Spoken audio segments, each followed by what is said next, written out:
Are you facing difficulty because of our new situation? Has the digital world become overwhelming? We recognize that there's been a large shift in all areas of our lives and that we are transitioning to what we call the new normal. But how are you adapting to this new normal? We can help. We at Vidana Celebrity Marketing can help you and your brand migrate to the new normal. We want to be a part of your solution. And we do this through our upgraded influencer marketing strategies. Why us? We are present, relevant, and value-adding. By using social media and our unique storytelling to create content that will surely be a match for your brand, we not only help you migrate to the new normal, but together we shall elevate. We have a roster of influencers who are well-engaged, passionate, and have built a loyal community in their social media platforms. With our innovative, engaging campaigns and our passionate influencers, we can find the best match for you. Your brand, our upgraded influencer marketing strategies. Together, let's keep our businesses thriving. Contact us at eavidanes.vcm@gmail.com. Let's work together. Are you facing difficulty because of our new situation? Has the digital world become overwhelming? We recognize that there's been a large shift in all areas of our lives and that we are transitioning to what we call the new normal. But how are you adapting to this new normal? We can help.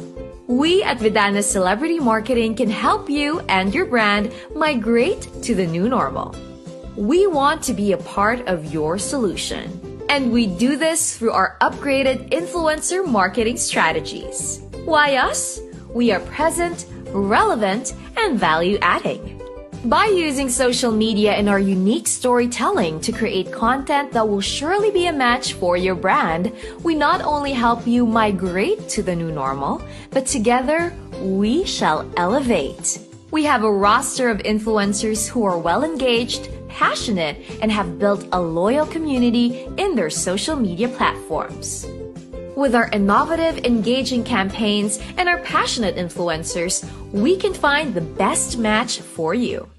Your brand, our upgraded influencer marketing strategies.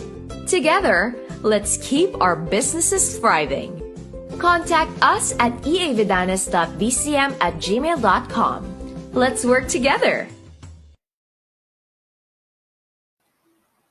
What if I tell you that your pain points can be solved by putting the right systems in place? Now that we are challenged by the situation we all face, most employees are adjusting and adapting to their new workplace. Working from home is the ideal solution for most companies to explore and implement to continue with the business operations. Hi, I am Dolores Garner Florentino. My friends call me Tiny, and I have been working from home since 2014. I have been training aspiring individuals who wish to start a career from home, and now that the pandemic has affected mostly all businesses, I believe that the systems and processes I have learned throughout the years of working from home will be helpful to show you that it can be done. Allowing your employees to work from home will give them the security and free from all anxiety. You just have to make sure that the right systems will be in place to help you as an employer to have that peace of mind too. Worry no more, as it has been proven that working from home, if done the right way, will really pave its way to be the right solution for some businesses where this can be applied. I will help you understand the fundamentals of establishing a good and working system for your business that will make your employees work efficiently and productively. Attend our free webinar and listen to some of the topics that we will discuss to guide you on how you can prepare and establish your work from home policies and procedures. I will also be joined by two wonderful speakers in this webinar, and together we will discuss and talk about the challenges you and your employees face and allow us to guide you with some action steps in making things happen. We should face the new normal with courage, strategies, and positivity. Thank you and see you soon.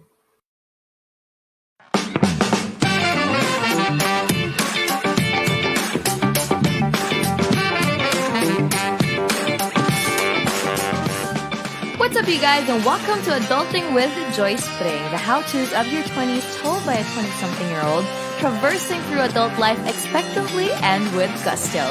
Don't forget to check out joyspring.com for the show notes and use the hashtag Adulting with Joy Spring for all your comments, suggestions, and hopefully non-violent reactions.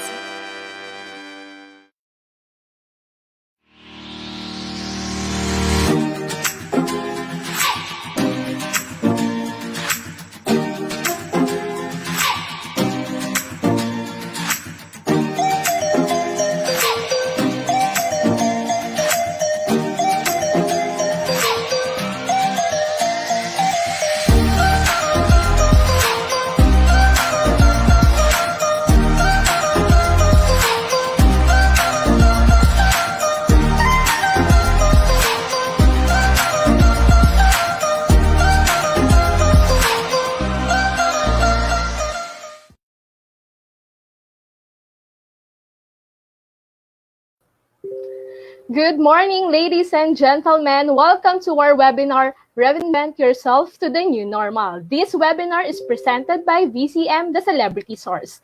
VCM is the celebrity source where we always strive to find creative solutions to help every brand to reach your target market through the right celebrity or influencer. Because of the situation that we experienced this past few months, we need to adapt to the new normal. But during this time, how we will reinvent ourselves. Our speakers for today will help us to discuss that matter. Without further ado, let us proceed to our first speaker. Our first speaker is ventured into the world of image consultancy, where she could pass on her legacy of beauty and poise to others.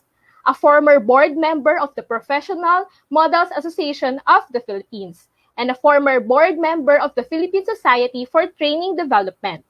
She is now a certified image professional and works full-time as the managing director and chief trainer of the Personify Image Studio Incorporated.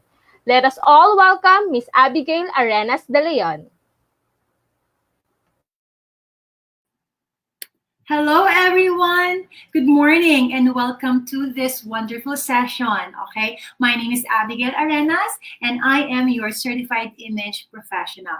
I talk about branding. Okay, now, first and foremost, let me share you my screen. Okay, first, what is personal branding? Personal brand is what people say or think about when you leave the room or when you leave the room or when you leave the on-screen meeting. Now, somehow I listened to the video of VCM and it's all about thriving in this new normal. And I have been an image consultant for the past 20 years, and yung pag-webinar is something really new to me. But I am very proud to say that starting April 15, I did my first webinar, and I'm proud to say that I have done so many webinars that I feel like I'm already an expert in online training, pero still learning. So why don't we all reinvent ourselves through this? Okay, now I am tasked to talk to you about the on-screen impression management, and this is my specialty. How to make an impression even in an on-screen, meaning how to have better business even on screen. Now, I have 3 topics today. I have about 30 minutes to talk to you about addressing technicalities, which will also eventually become this on-screen image. And on-screen body language is another one. And then how to look good on screen. Let me go on with this. Address technicalities. Now, how often do we go to an on-screen meeting only with audio? Sometimes we are not that confident to turn on the video. Why? Because somehow we are not ready. So in this short presentation, I will show you tips and tricks on how to be ready all the time and turn on the video with confidence. At this point, I'm showing you a communication model by Dr. Albert Meravian. He said the 3 V's: visual, verbal, and vocal. Now, when it comes to vocal, that's pretty easy because that is basically how we sound. So we know exactly when we sound correct, and we know exactly when we sound not so nice. But the verbal will only cover about 7%. And these are the words that we use. The biggest of all is somehow the visual. Now, when we talk about visual, this is exactly what people can see, especially on screen. Now, let's talk about the technicalities. This is the first topic. First and foremost, we want to make sure that every time you attend a meeting, please make sure that your photo or your name will represent yourself professionally. Sometimes when we have this, sometimes when we join in a Zoom meeting, it will be the name of the cell phones that will be reflected there. Or sometimes a picture that is of our puppies or of our barkada, this has to look more professional. So I am thinking of ways on how to professionalize ourselves even on screen. Okay, so yun yung nai-imagine ko. Now, of course, we do have our personal life and our professional life as well. Now, if it is, let's say, a Father's Day Zoom party, then so be it. That's fine. You can be as casual as possible. But when we move on to our more professional lives, there is still a thin line between looking professional and looking like in our personal lives. Number two, have a light source facing you. Sometimes people would commit the mistake of having a good background, na bintana, or a big window at the back. It looks nice, but then again, light-wise, it might not look very good. So it will be better if you have a light source that is facing you, so that when people would look at you on screen, this will be a clear feature. Put your camera at an eye level. Most of the time I see, whenever we have on-screen meeting, I would see people would have their cameras lower than their face. And then that's not going to give them the best angle. So might as well stack up some books. Well, if you can see my laptop now, so many books below it. And then as far as it can, as long as it will be on my eye level. So make sure that your camera at an eye level, it gives the most flattering angle of the face. And then both shoulders should always be in view. Sometimes we commit the mistake of having just the head showing, which will not really look flattering on screen. So make sure that you have both of your shoulders showing and a little bit of headroom by the head. And then handle technical glitches with poise. This will happen. Mawawalan ng battery yung laptop mo, malalaglag yung ilaw mo, things can happen. But any of these glitches, please handle them poise. Handle them with poise. So you don't shout, you don't get mad, because you can be seen.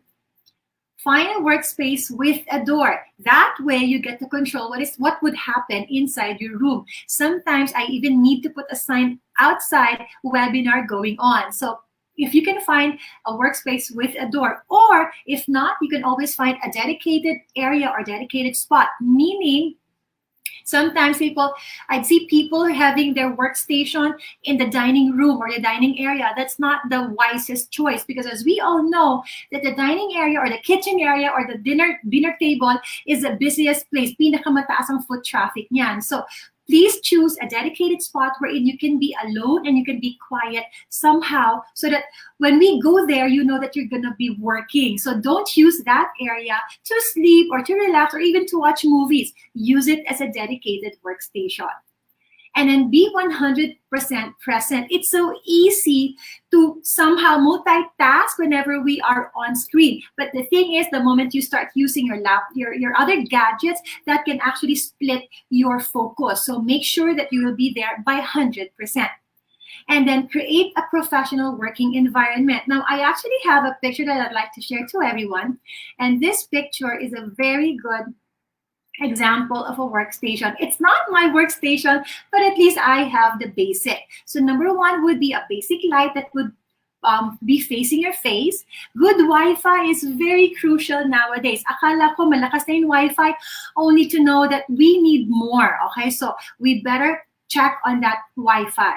And then audio, please prepare a very good audio, because sometimes even if you have a lot to say, but then you don't sound so well, it can cause our image as well. Now, have a good computer. It's not enough that now this is going to be the new normal. This is reinventing ourselves. It's not enough that you will only be using your cell phone all the time. So if you're really serious in working from home, at least an iPad or at least a computer or at least a laptop man lang. Okay, but we have to have that proper computer. And then cell phones will be there so that in case na mawala ng signal, you still can be communicated. And then beverage, all the beverages should be very near you. And then the things that needs to be near you as well are, of course, stationaries and even ball pens. And then outlets, make sure that you have them all the time. Ito yung life source nga natin, di ba? And then chargers, of course, and a comfortable chair. So all of these things are the basic needs to have a successful work from home. So those are the technicalities. Second part I'd like to share would be the on-screen body language. Okay, now off-screen, meeting face to face, we do give a lot of body language, but on-screen body language is kind of tricky because people would only be seeing 1/4 of the body. So everything that happens here will somehow be judged, and that will include the body language. Now, this lady here is showing a lot of good points. So I'd like to share the good points on body language. Number one, smile. Because when you speak without a smile, somehow you will not sound very pleasant. But when you start speaking with a smile, this is how you do it. Since people will somehow be focusing on your face, make sure that they have a pleasant face to look at. And smile is the best way to do that. 3 ways of smiling. Happy thoughts, number 1. Number 2, happy lines. Every time we smile, it's not just about the mouth, but it's all about the showing of the lines on the sides of your eyes. And of course, the curve on the mouth. Now, I'm so particular with this because I still find a lot of people who would actually say cheese to smile. That is a very, very wrong way to smile. Now, when you want to smile, we need to have a muscle memory. Okay, now, what I tell my students is to practice the 3 steps in smiling. Happy thoughts, happy lines, and A or A. Meaning, if you say A, that will actually give you a better shape of the mouth. Now, I don't want you to keep saying A, but at least practice by saying that. Okay, in the mirror, that will be perfect because a smile is the cheapest form of cosmetic.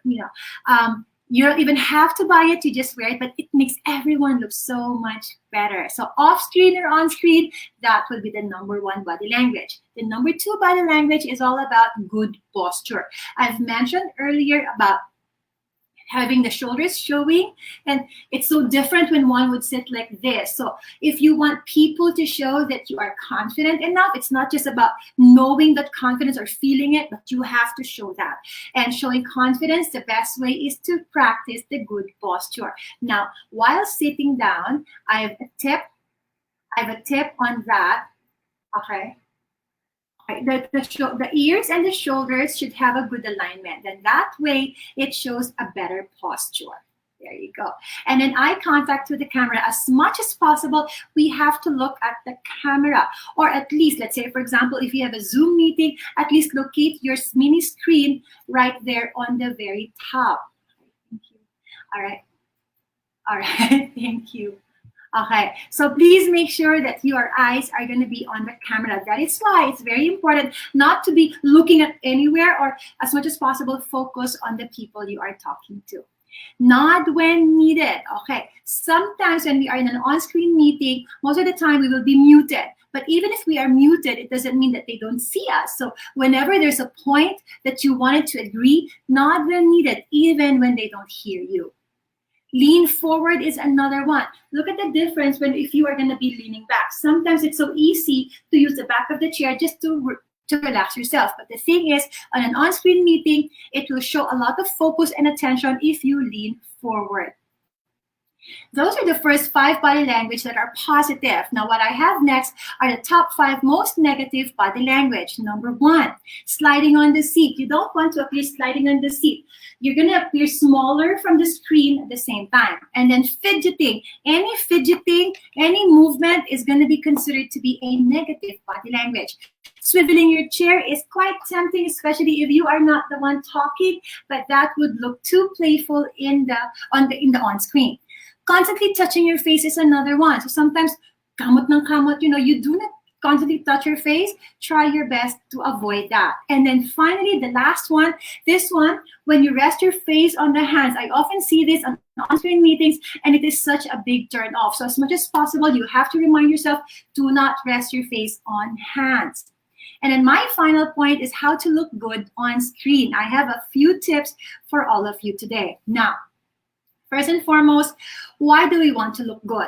We want to look good because eventually we know that it's going to help us feel good.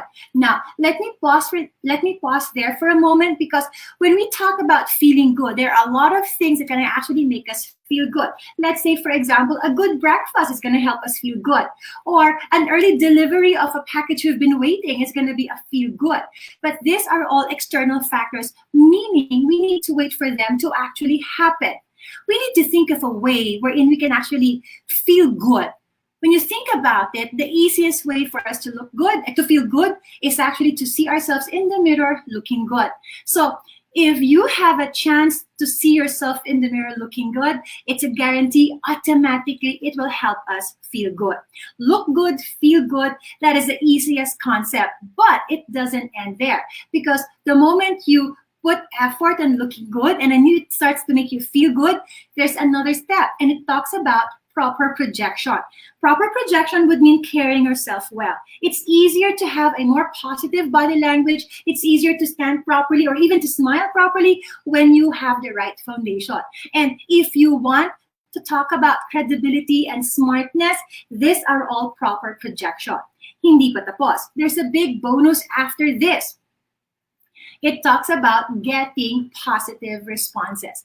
People would often tell me, but Abby, you can never control how people would react to you. I beg to disagree. You can control on how people would respond to you by making sure that you are projecting well, carrying yourself well. And how do we do that? We can go back in making sure that we are feeling good. And to feel good is to see ourselves in the mirror looking good. If you are in this cycle, that's what I'm going to call personality development. On screen or off screen, pareho din, okay? Pero you have to go through this process. If you try not going through this, let's say, for example, it started with looking bad because you didn't have time to fix yourself, then somehow it's not going to help us in feeling good about ourselves. It's not going to help in projecting. Thus, we might only gather negative responses. So if you want to control and how people would respond to you, I say, make sure that we start on the first part. People would tell me, ang dami naman, for all four. But I'm going to say, we only need to put effort on one thing, and that is looking good. So the question is, how can one look good? And I do have the answers. There are 5 non-contributing factors on how to look our best. Number 1, we start with the clothes. When you look at the body, or when you look at the on-screen, 80% or 70 to 80% of the part of the body is basically covered with clothes. So it will be a mistake to wear too little of it on screen. What's my point? Let's say, for example, a spaghetti strap will not show a lot of fabric. So see to it that you are covering enough. Okay, so see to it that you have the right clothes for the right occasion. So I'm imagining if you're corporate and you are, for example, a bank industry, I would say put on a jacket and then put on color. Colors are going to be very important. So even if we are working from home, we'd like to make sure that we be turning on our mind into more work. You know, it proves to be. One can actually perform better when we are feeling the role. Every outfit that we wear becomes a role that we got to play. Number 2 factor is the face. You know, in a bit I will show you a before and after of makeup, but just to reiterate, people would actually be focusing on the face. So you need to make sure that you give them something good to look at. And then the hair. So if you put on makeup, you put on the right clothes, but you did not fix the hair, it's not going to help in looking good. So see to it that your hair will be properly combed, or at least showing all of the features of the face. And then accessories.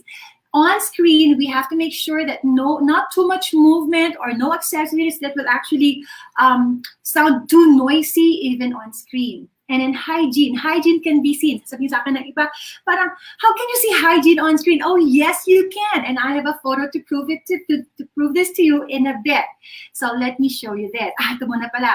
Now, just at some additional factors, overly bright or extremely dark colors do not translate well on camera. Okay, nothing that is too dark all the way, at least have a little bit of color. And then whites, I have a photographer husband who said whites are not going to look too good on screen because it's going to make you look like a floating head. So we would like to see colors, but we don't want to see too many patterns. Avoid busy patterns such as stripes or even animal prints, or any patterns that are too small, okay? So, or too big pala, because small, somehow on screen it will look solid.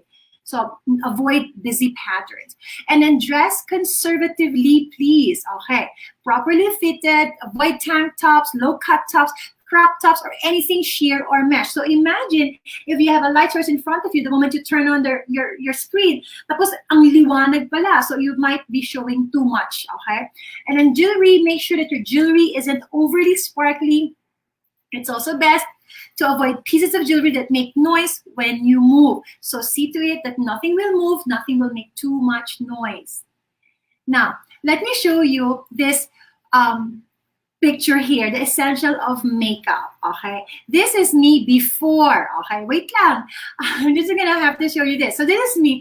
I'm not gonna show, this is my real self. This is how I look when I cook outside. This is how I look when I take care of my kids. But there's no way I'm gonna show myself in public, you know, to teach personality development and branding and all, with this type of face. It's my house face. I need to put on a little bit of makeup. Now, 3 to 5 minutes of makeup is a big thing when it comes to on screen. So this is me after makeup. So 4 steps: face makeup, eye makeup, cheek color, lip color, then I'm good to go. But then again, specifically in Zoom, it has a special feature that says touch up my appearance. If you have that and you are going to go to an on-screen meeting, please click on that, because if you do, this is exactly how you will look like. So as you can see, these are the tricks, and you know, we will have to maximize everything that we can to look good on screen. So as much as possible, touch on that. Now let me give you this. Looking good isn't about self-importance. Looking good, it's all about self-respect.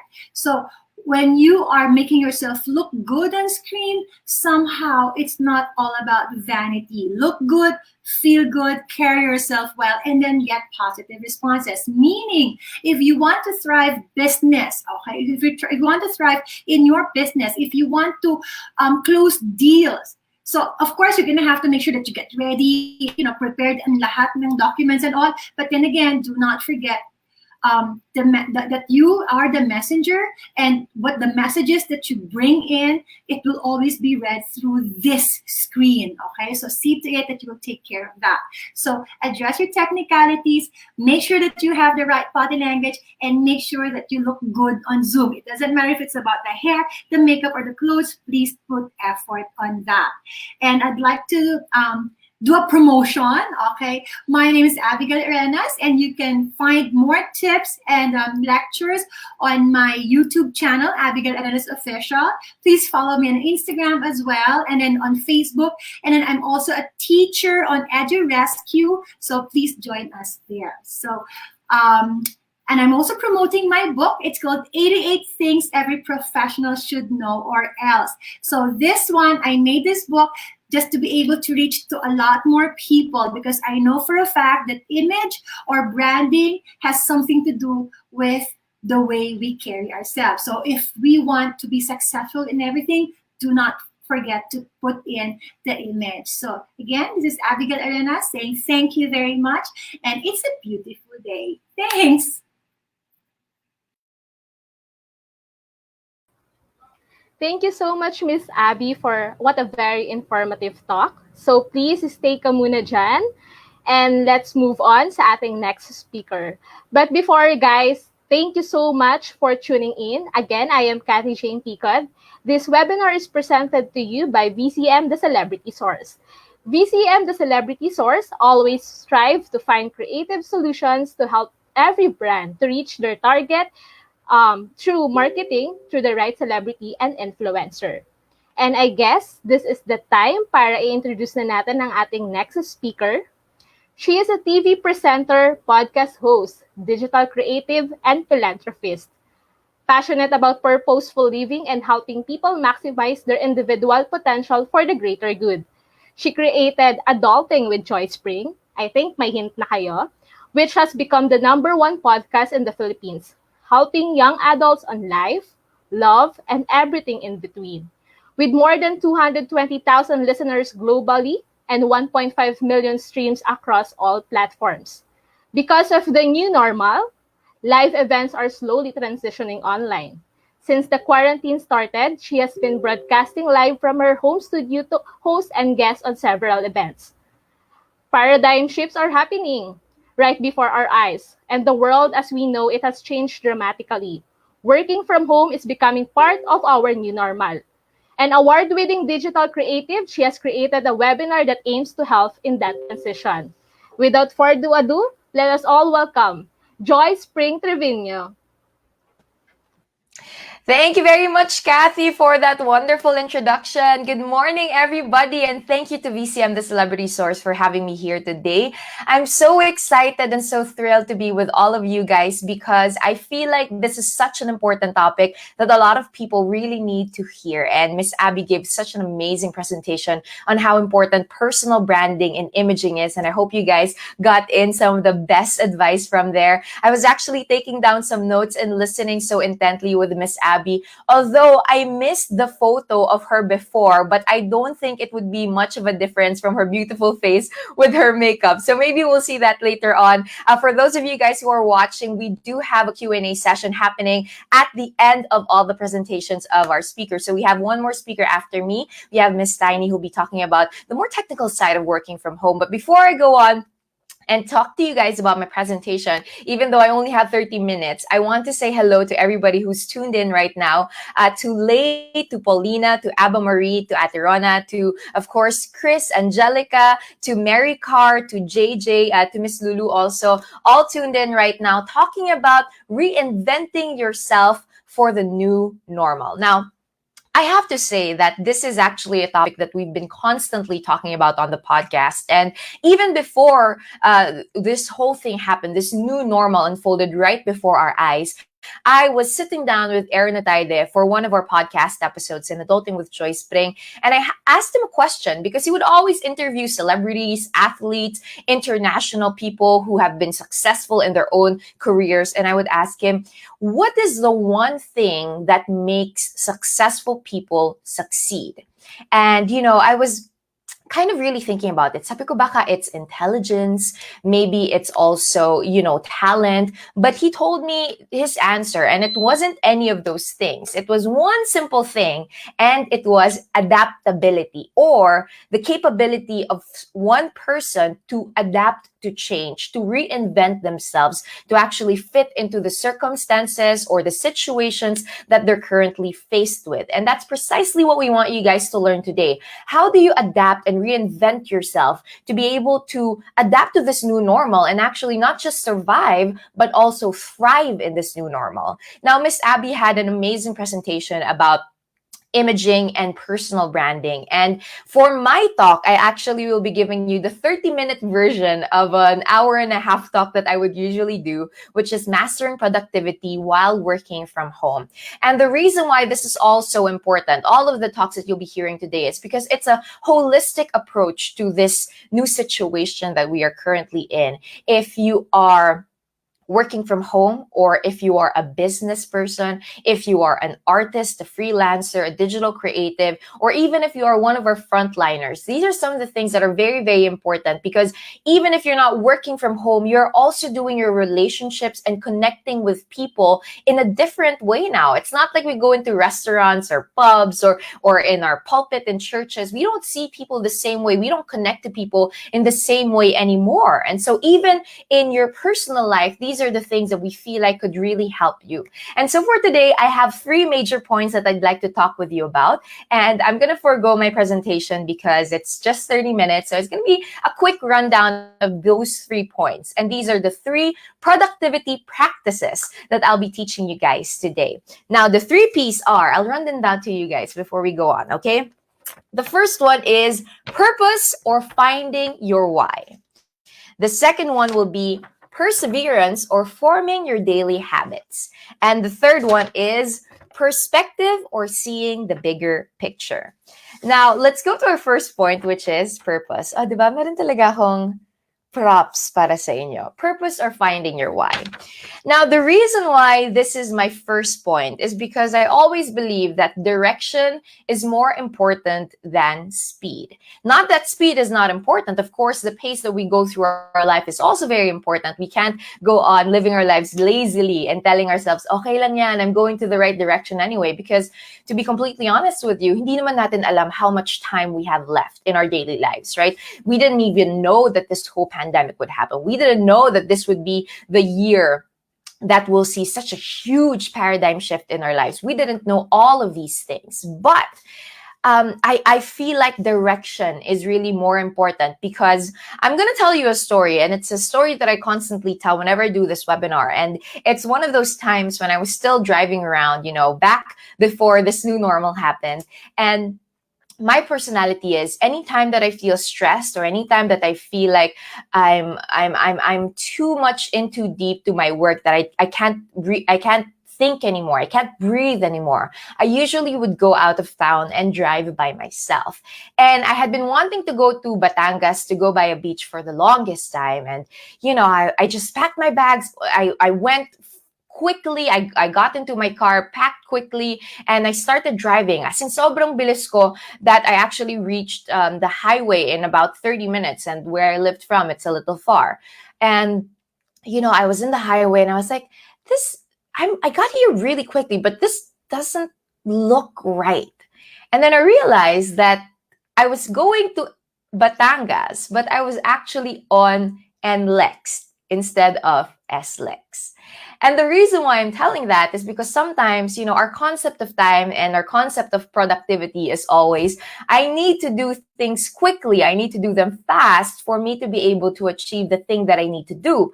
But in reality, the first thing that you have to think about, if you want to adapt to a new normal, if you want to really apply yourself in the best way in this new normal, the first thing that you have to think about is your purpose or your direction. Because you can go to a certain place quickly, right way, but if it's not the right direction that you're pointing at, then it'll not be good for you. So I feel like knowing our purpose is really the most important thing, because direction really is more important than speed. Some of us, we struggle with adjusting and doing our work with a lot of speed. But in reality, you have to think about your direction first. What is it that you want to do? And sometimes you have to realize, when you're working from home, parang lagi kang pagod, right? You feel exhausted. You feel like you're working so many hours in a day, but you're not achieving a lot of things. And that's because we don't know what our purpose is. What is the main goal of our life? And what is the main goal of the work that we're doing? Your why is the driving force that pulls you forward when you get tired of pushing yourself to be productive. One of the realities that I had to face with during this lockdown is I found myself not wanting to go to work. I found myself not wanting to be in front of my computer doing, the things that I have to do, the online shows, the virtual events, the content creation. And I found myself feeling tired even before I started doing the work. And I didn't know where to get the motivation. And that's because I was looking instead at the things that I have to do instead of the purpose of my work and the purpose of my life. And so I feel like one of the most important things that we can do for ourselves is to figure out, what is the purpose of my life? What is the purpose of my work? And in the webinar that I would usually do for Mastering Productivity for Working from Home, I make my participants write down their mission and vision statements. Now, when you talk about mission vision statements, we would often think about the big companies, right? You would always see like big companies having their mission vision statements. And I work in GMA Network. And when you go into the elevators, nakapaskil talaga doon yung mission vision statement nila. They talk about their mission of becoming the best network and providing great shows for their viewers. And then they talk about their vision, which is really to encourage, inspire, and entertain people who are watching GMA. And I thought to myself, every human being should also have a mission vision statement. Every human being should also have mission vision statements, especially during this paradigm shift where everything is different and we don't really know where the world is going to go next. So if you're sitting at home right now and you're wondering, how exactly do I write my mission vision statement? I would put it simply this way. When you write your mission statement, talk about the work that you're doing. And these are the questions that you can answer. For example, for your mission statement, you ask, what is it that I do? What is the work that I do? The second question you can ask is, who do I serve? Who are the people that are affected by the thing that I'm doing? If you are a nurse, you say, for example, or a doctor, right? You're a frontliner. You say, my work is to take care of people who are sick, to make them better, to enable them to go back into society and actually strengthen them with the skill set that I have. That's your work. The second question is, who do I serve? I serve people who are sick. I serve people who want to be better. Or I serve people who, the families of these people. So that's the second question. The third question naman is, how do we serve them? How do you serve them? By doing your job well, by going to your work on time, by doing all of these things, by constantly telling yourself that I need to do these things because it affects the people around me. It affects the people that I serve. So that's your mission statement. Those are the questions that you have to answer. And I wanted to share with you a couple of sample mission statements that I've seen from other companies and also individuals who've written down their mission statements. For example, for Tesla, who is, I think they could be called a tech company. Tesla is the company behind SpaceX, if you guys are familiar with that. If you're familiar with Elon Musk, that's them. And Tesla's mission statement is to accelerate the world's transition to sustainable energy. So that's their mission statement. I found a couple of individual mission statements that you could actually check out also. Like this one from an anonymous individual who says, to help as many people as possible, as much as possible, for as long as possible. That's a really good statement also. To serve as a leader, live a balanced life, and apply ethical principles to make a significant difference. That's the mission statement of the former CEO of Campbell Soup Company. Her name is Denise Morrison. And the reason why your mission statement is so important is because that's your goal for your career. Ano nga ba yung ginagawa natin? What is the work that I do, and what is the goal that I have for this particular work that I do? So if you're a teacher, if you're working in a tech company, if you're a call center agent, if you're a virtual assistant, whatever it is that you do, write down what you do, who you serve, and how you serve them. And ask yourself, what is the short-term, medium-term, and long-term goals that I have for this particular work? So short-term goal is the 2 years and below. So if you want to get a promotion, if you want to serve around 1,000 people, if you have a particular goal in your mind for the next 2 years, write it down. Your medium term naman is your 3 to 5 years. Where do you see yourself going 3 to 5 years from now? Is it, I want to, save up enough money so that I can start my own business and not be an employee anymore? Is it that? Or I want to be the head of the team of this company that I'm currently working on. What is the mission for the next 3 to 5 years?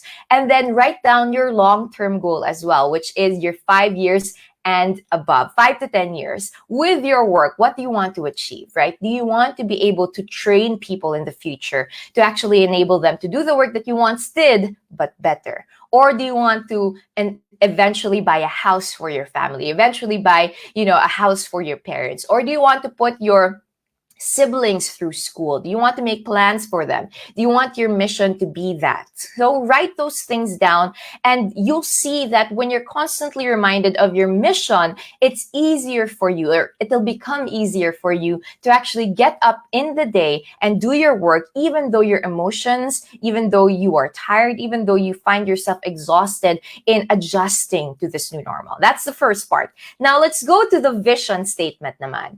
The vision statement is a bit more complicated because this will ask you to be more internal. You have to ask yourself some internal questions, because if mission statement is about the work that you do, vision statement naman is the end goal or the overarching purpose of your life. And these are some of the questions that you can answer.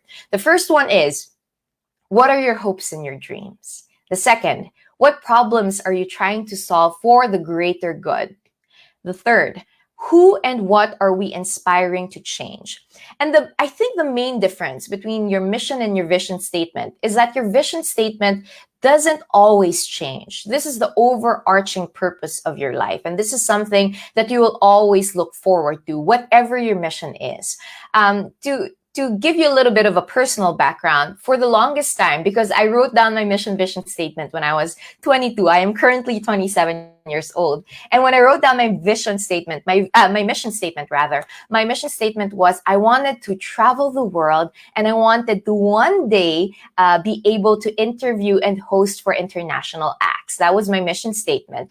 And my vision statement was always something related to my faith. And to share with you my vision statement, which I actually wrote down. I said, my chief end is to glorify God and enjoy Him forever, to point people back to Christ by doing my work excellently and maximizing my time, talents, and my treasure. Now, this has been my vision for my life for the longest time, but my mission has constantly changed. When I was able to travel the world already, and when I was able to, by God's grace, achieve the things that I wanted to achieve, like host and interview international acts, I eventually changed my mission statement to, I want to become the best podcaster in the Philippines. I want to create content that will eventually inspire, encourage, and educate people. I changed my mission statement, but my vision statement has always been the same. So your vision statement has to be bigger than the work that you do. To give you a couple of examples, for IKEA, which is they actually give out furniture. They don't give out, they sell furniture. Their mission is to really create furniture, right? That's the work that they do. But this is their vision statement. They said, our vision is to create a better everyday life for many people. That's their vision. Their vision is not just to create good furniture, because that's their mission. Their vision is to create better life for many people. Oprah Winfrey, who is a TV host, a philanthropist, and has carried a lot of titles in her names for many, many years. Oprah says her vision is to become a teacher and to be known for inspiring my students to be more than they thought they could be. So ask yourself, what is the vision that you have for your life? What is something bigger than your work, bigger than your personal wants and needs? What is something bigger that you want to change around you? I've met a lot of teachers, and their mission is to educate children, but their vision is to actually have a world where education is not just a luxury that some kids have, but actually a necessity that all children will be able to attain. That's a vision. It's something bigger than the work that we do. It's something that's actually more important than just the everyday tasks that we get to achieve. And the reason why the purpose and the finding of your why is so important is because if you don't find your why, you will constantly be pulled towards all different directions. When something new happens, when a pandemic happens, when we go back to normal, if we go back to normal, you're constantly pulled towards all directions. And then you find yourself going, wait, who am I? What am I doing? Why am I here in this particular work? But if you know what your mission vision statement is, it's easier. It's not always going to be the easiest thing to do, but it's easier to get back on track and go towards the right direction and not just go towards it at a high speed. So that is our first point for today.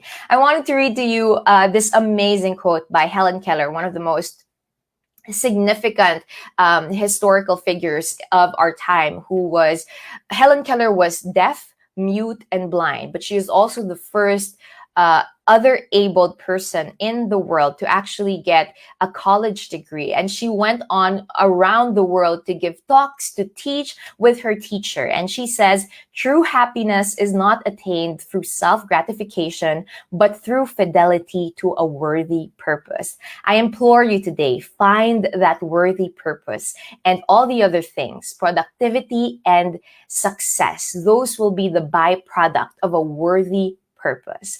Now, the second one that I'll be giving to you is perseverance. This is our second productivity practice with a P for pring. Perspective is not that. Wait. Technical difficulties with grace, sabi ni Miss Abby. Perseverance, or forming your daily habits. Now, from purpose, we go into the more technical side of how we can be productive when we're working from home. I know that Miss Tiny, who is our next speaker, will be talking about this more intently, but I wanted to run down a couple of things by you guys that I think are so important in being productive and adapting to this new normal. As I mentioned earlier, adaptability is really the most important thing, most important characteristic that we need to have, especially during these times. And I wanted to share with you some of the practices, the productivity practices that I've been doing, that I've been persevering to really form in my daily habits that have helped me become more productive rather than busy. So The first one is something related to Miss Abby's talk, which is taking care of your physical state in order to maximize your mental, emotional, and spiritual well-being. I completely agree with Miss Abby when she says that the way that you carry yourself and the way that you present yourself actually helps you feel more professional. And that also goes into not just your personal branding and your imaging, although those are two very important things. It could also go into the way that you treat your body. Do you exercise? Do you eat well? Do you get enough sleep? All of these physical things attribute to your mental, emotional, and spiritual well-being. And we all know that when we feel better, we are actually able to apply ourselves better in the work that we're doing. That also goes into dressing up for work. I know Miss Abby told you that guys that already, but I was actually talking to Laika Maravilla, who is an edu creator for YouTube. And she says, she is a psychometrician also. And she says that, putting on your clothes and putting on your makeup, putting on your work clothes is actually part of your psyche training. It means that you're telling your brain that your pambahay clothes is for your resting and your work clothes is for working. And it is so much more important these days because we're at home. It's easier for you to be more relaxed. It's easier for your body and your brain to feel like you're not in work mode because you're not in the office. You're not in a different environment. You are in the same environment. So you have to be the one to set the boundaries for yourself. Where is my workstation and where is my relaxation station? And the way that you dress yourself up and the way that you actually prepare yourself for work actually changes all of those things. And that goes hand in hand with my second point, which is set aside your workstation from your relaxation station. And that basically means don't work from your bed. I know it's so easy to work from your bed because we all have our mobile phones, our laptops, and we're so mobile these days, right? You can do your work in your bed because you have your phone. You can do your work in your sala because you have your laptop. But it's so true that you need to find a small space where you can actually do your work better, because that also gives your brain cues that, hey, this is where I am productive. This is where I do my work. I do my thinking. I do the things that I need to achieve within the day.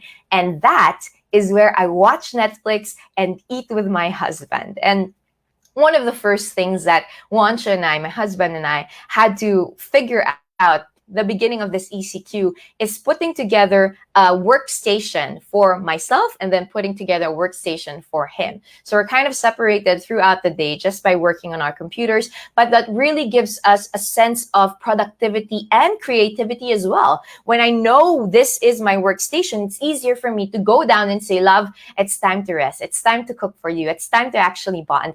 And we get to separate those two entities. And that helps us in our mental well-being and also in our physical state.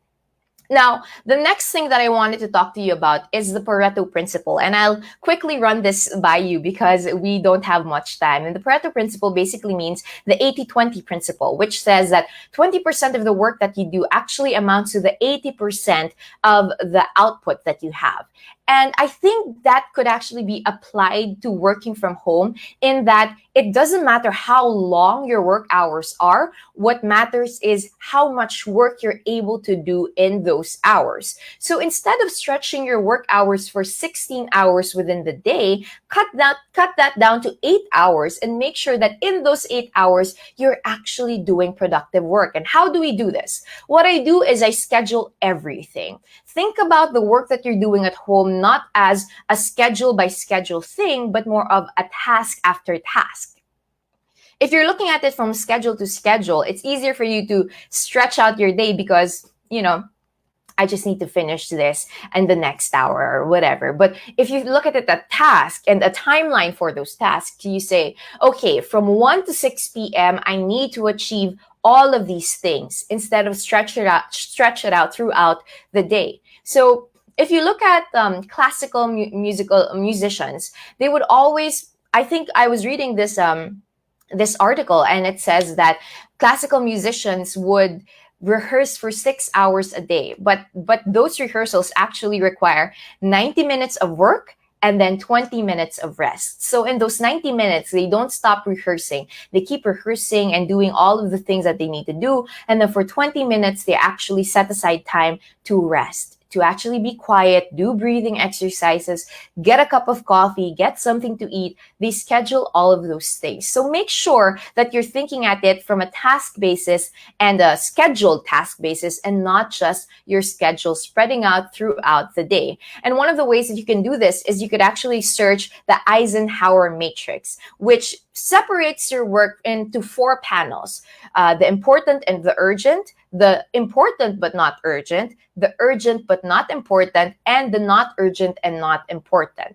So for the important and urgent, you have to do it now. If it's important, if it's urgent, do it right now. Put it at the top of your list. For important and not urgent, learn how to delegate or schedule or decide or schedule a time to do it. If it's important but it's not so urgent, maybe you can do it after a couple of hours. Maybe you can do it next week or tomorrow. Decide the time to do it. For the not important but urgent, ask yourself, who can do it for you? What are the things that you could actually delegate to other people that you need to do? And the last but not the least is the not important but not urgent, which you have to delete. Now, I have to be completely honest with you. I have gone to the bright side and I have joined the bandwagon of Crash Landing on You viewers, and I have fallen in love with Seri and Captain Ree. And, you know, it's very important to me, I must say. But in my productivity list, it falls under not important and not urgent. And so what I do is I actually set this aside for my relaxation time, and I do it at the end of the night when I'm done with all the other important, urgent, and important but not urgent things that I need to do. Those are just some of the productivity practices that you guys could do. I also would advise you to try journaling, because journaling has really helped me be able to, you know, if you've noticed from this talk, my brain is always trying to go everywhere else, and writing down the things that I need to achieve and writing down my feelings, the things that I'm going through, has helped me so much in learning how to adapt and adjust myself into this new normal. These are some of the productivity practices, the perseverance that we have to do in forming our daily habits. I love one of the quotes that I've read recently, which said that if we don't know how to manage our time, we can manage nothing else. So learn how to manage your time. Learn these new habits that will help you be more productive and adjust to this new normal. And take it day by day. I know that this could be all overwhelming. Reinventing yourself is such an overwhelming statement that a lot of people would much rather not do it. But you have to know that adaptability is the way that we can survive. We have to adapt to this new normal. We have to reinvent ourselves. And how do you eat an elephant? You don't chomp it at once, because we can't. It's an elephant. It's an elephant that we're dealing with. So you take it bite by bite. Make one small change after another throughout your day. Form your daily habits. Form a workable schedule wherein you actually schedule your devotion time, your coffee time, your time with your family, and then you also devote time for your work, for your hobbies, for your passion projects. Schedule these things and form a daily habit. And these are the things that will actually help you grow into the new normal and grow into the new person that you ought to be if you want to thrive in this new normal. Which brings me now to my third and final point. Titignan ko na kung tama to. Okay. Aha! This is the last one, the third and final point of my presentation, which is perspective, or seeing the bigger picture. Now that we've talked about purpose and we've also talked about perseverance, or your daily habits, I think it's time that we look at the bigger picture. You know, it's harder for me to do things when I don't see the bigger picture, because it just makes it tiring. You know, if you're looking at the task or the work that you're doing, if you're focusing on that one thing that you need to achieve, it's hard for you to move on to the next one. Kasi pag tapos ka na dun sa task mo, parang okay na yun, nagawa ko na yung task ko. But when I actually look at the bigger picture, or when I see the perspective of the life that I'm living, in that, for example, one social media post, right? If I'm posting something on social media, either on my Instagram or my Facebook, I could look at it from a small perspective and say, that's just one post. You know, I'm just working with one brand. It's just one post. It doesn't really matter. But when I look at it from a big perspective, I could look at it as That's one post. That is brand association. One person or a couple of people might see that and say that, this is what Joy Spring likes pala. This is what she believes in pala. So you could look at it from a small perspective, or you could also look at it from a bigger perspective. If you are a nurse, I keep saying nurses because our frontliners are always in my mind.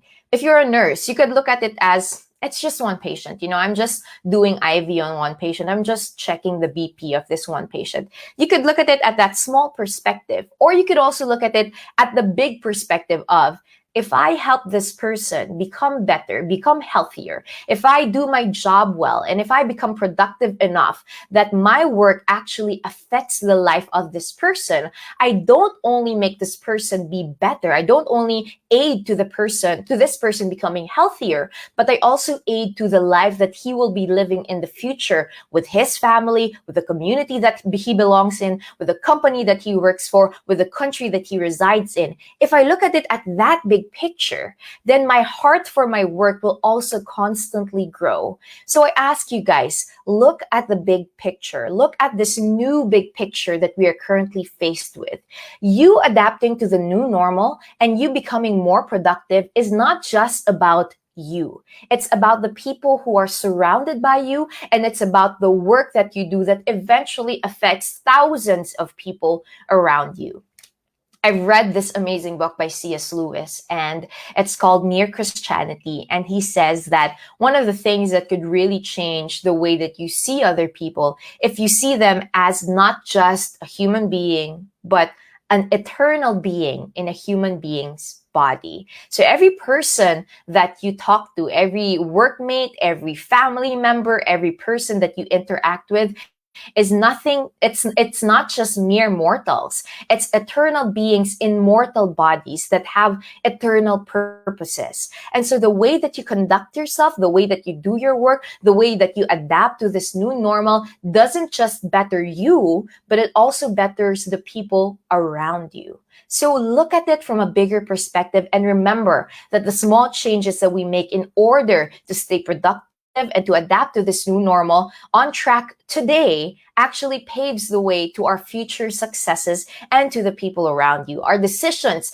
have the power to impact the lives of others. And when we look at it that way, we live our lives in a more intuitive, in a more intentional way that actually has the capability to better the lives of others. Always think of the bigger picture. Always think that the small changes that you're making today, whether that's becoming more productive, looking for apps and tools that you could actually use to become more productive, whether that's putting on a bit of makeup or presenting yourself better. It's not just about the thing that you're doing right now, but the way that changes everything, the way that really affects all other things in your life. It affects your physical state, your mental well-being, your emotional well-being, your spiritual well-being, and also it affects the lives of those people around you. So always look at the bigger perspective and ask yourself, why am I doing this?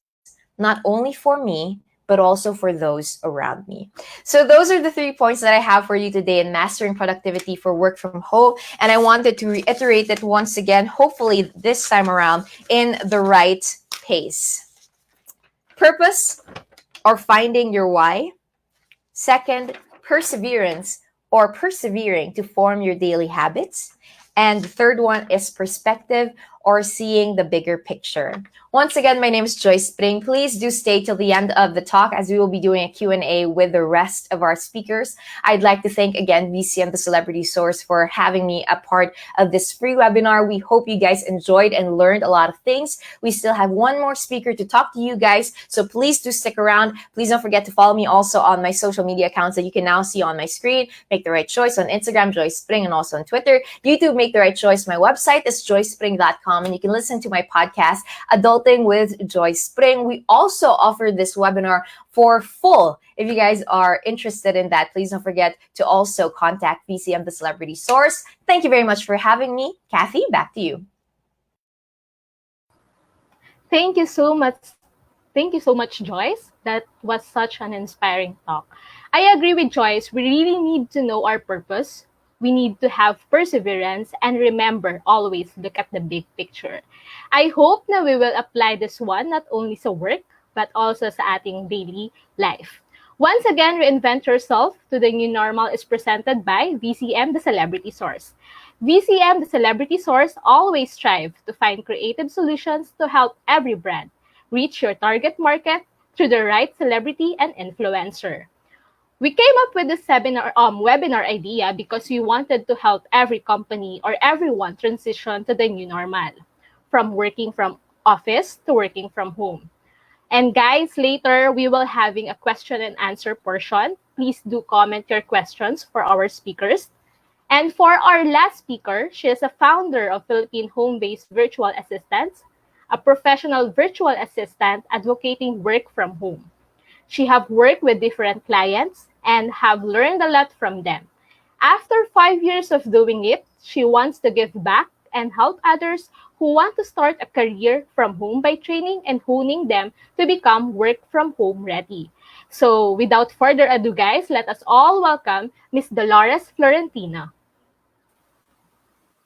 Thank you so much, Kathy. That's really a wonderful introduction. Thank you so much, VZM Celebrity Source, for inviting me as part of this free webinar, which the both two wonderful speakers has already shared a lot of wonderful insights. And I really hope that you've taken notes of it because it's really important for you to really manage how you can really become a productive work from home professional or a VA just like myself.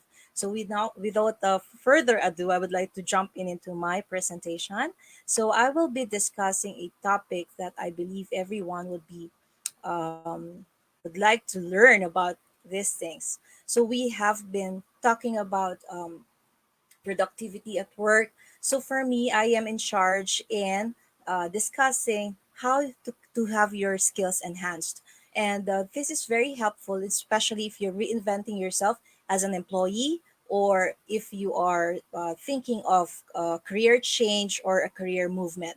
So we have to identify what skills do we need to have in order for us to really become successful in whatever field you might be choosing.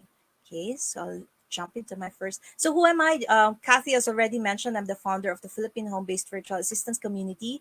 I train aspiring VAs, virtual assistants, for them to be able to work from home and really start right, no? And I also help other business owners in terms of putting the systems in place, especially now at this moment of the pandemic. So I'm very happy to be part of this webinar because I would be able to share whatever it is that you need to know and to identify in terms of you becoming a successful and effective work from home or home based professional.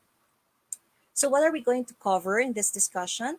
Of course, we want to discuss or to look into your skills inventory. We want to identify what hard and soft skills probably you have or you might not have, and how often or when was the last time you even check this out, or did you even had your skills assessment checklist or test previously, or when was it the last time you did this? If not, this is the best time for us to really understand how important to really identify what hard and soft skills you have so that you would also know in terms of identifying the career you want to go through, the path you want to go through, and to identify what skills do you think you need to have to add in so that you will be capable in doing your responsibilities. So we will identify the skills that you need to enhance, and I will also show you the 5 steps to learn new skills faster by Team Ferries. And we will also try to explore some software and tools that probably new to you. Well, I will not delve with the software itself, but I will just explore it or introduce it to you so that you will have an idea that there are things right now that you can actually use in order for you to be productive, effective, and really work from home proficiently, okay, and professionally. So, what is a skill inventory? A skill inventory is a summarize of the skills or education and experiences that you have gained over the years that you have been working. I always tell this to my attendees every time they attend or will be going through a job interview. Normally, we brag ourselves with this type of a question is always being asked. Tell me about yourself. And most of the time we are not really prepared to answer these questions. So sometimes, or most of the time, like what I said, we will answer it this way. Hi, I am Maria Dolores Garner. I have 20 years so and so experience, blah, blah, blah, blah, blah, blah, and so on and so forth, which exactly is already written in your resume. But do you think that's the one thing that they would love to hear, or they would love to know from you? They have read your resume, so probably those are the things they wouldn't want to hear. You have to translate the years of experience that you have been working to what exactly you can showcase to them. What can you bring to the table for them to hire you, for them to say you are the right person? I'm not just talking about you as an employee trying to apply somewhere else. It's more of career enhancement, career development, reinventing yourself. That's why we use this title, because we want you to think of yourself not just an employee. Eventually, like what Joy said, you really have to envision yourself. What's your vision 3, 5, 10 years from now? So you have to look into a bigger picture, set your goals straight, and of course, not just doing a goal per se. You really have to put details to it, chunk by chunk, so you will have a clear path of what exactly you're trying to achieve. So start by identifying the hard and soft skills and competencies that are important to you. Let's say you are an accountant, or an events manager, because I've been into events for a long period of time. So you will have to identify which are your hard or soft skills. Probably most people, they don't even know what their hard and soft skills are. So this is the right time. I'm opening your eyes for you to really look deeper into your skill sets, because nowadays the market is there's a wide competition out there. If you are stagnant or stale or not improved at all, you will not be marketable. You cannot compete with the rest. So you have to be marketable and be competitive. Okay. So also identify the levels of your skills. Is it a beginner? Is it an intermediate, advanced? The level of your proficiency. This is very important, so that you know when you are being asked, if let's say you just want to do this as your business, you want to send a business proposal where they can see the highlight of your accomplishments, your expertise, your field of expertise. That's what matters most whenever you are sending a proposal for them to really hire you or your services. Now, if you cannot highlight those things, then there's a problem.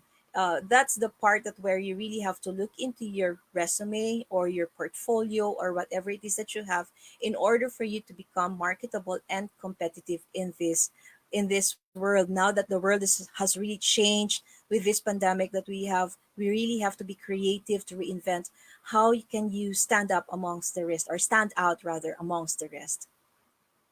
So, what are hard skills? These are technical knowledge or trainings that you have gained through the years of working, through education, whatever it is, probably using a computer or typing skills. These are things that you have been doing, but probably you have no idea. You have been doing that for a long period of time. Soft skills, these are leadership skills or listening skills. These are things that it's already a trait, or something that a habit that has been formed over the years when you are growing or when you're working. Of course, the professionalism that you have also attributed throughout the times or the years that you have been working. So from your current skills, we need to identify which skills now that you want to learn. So how do we do that? There is a process that you can really understand and identify.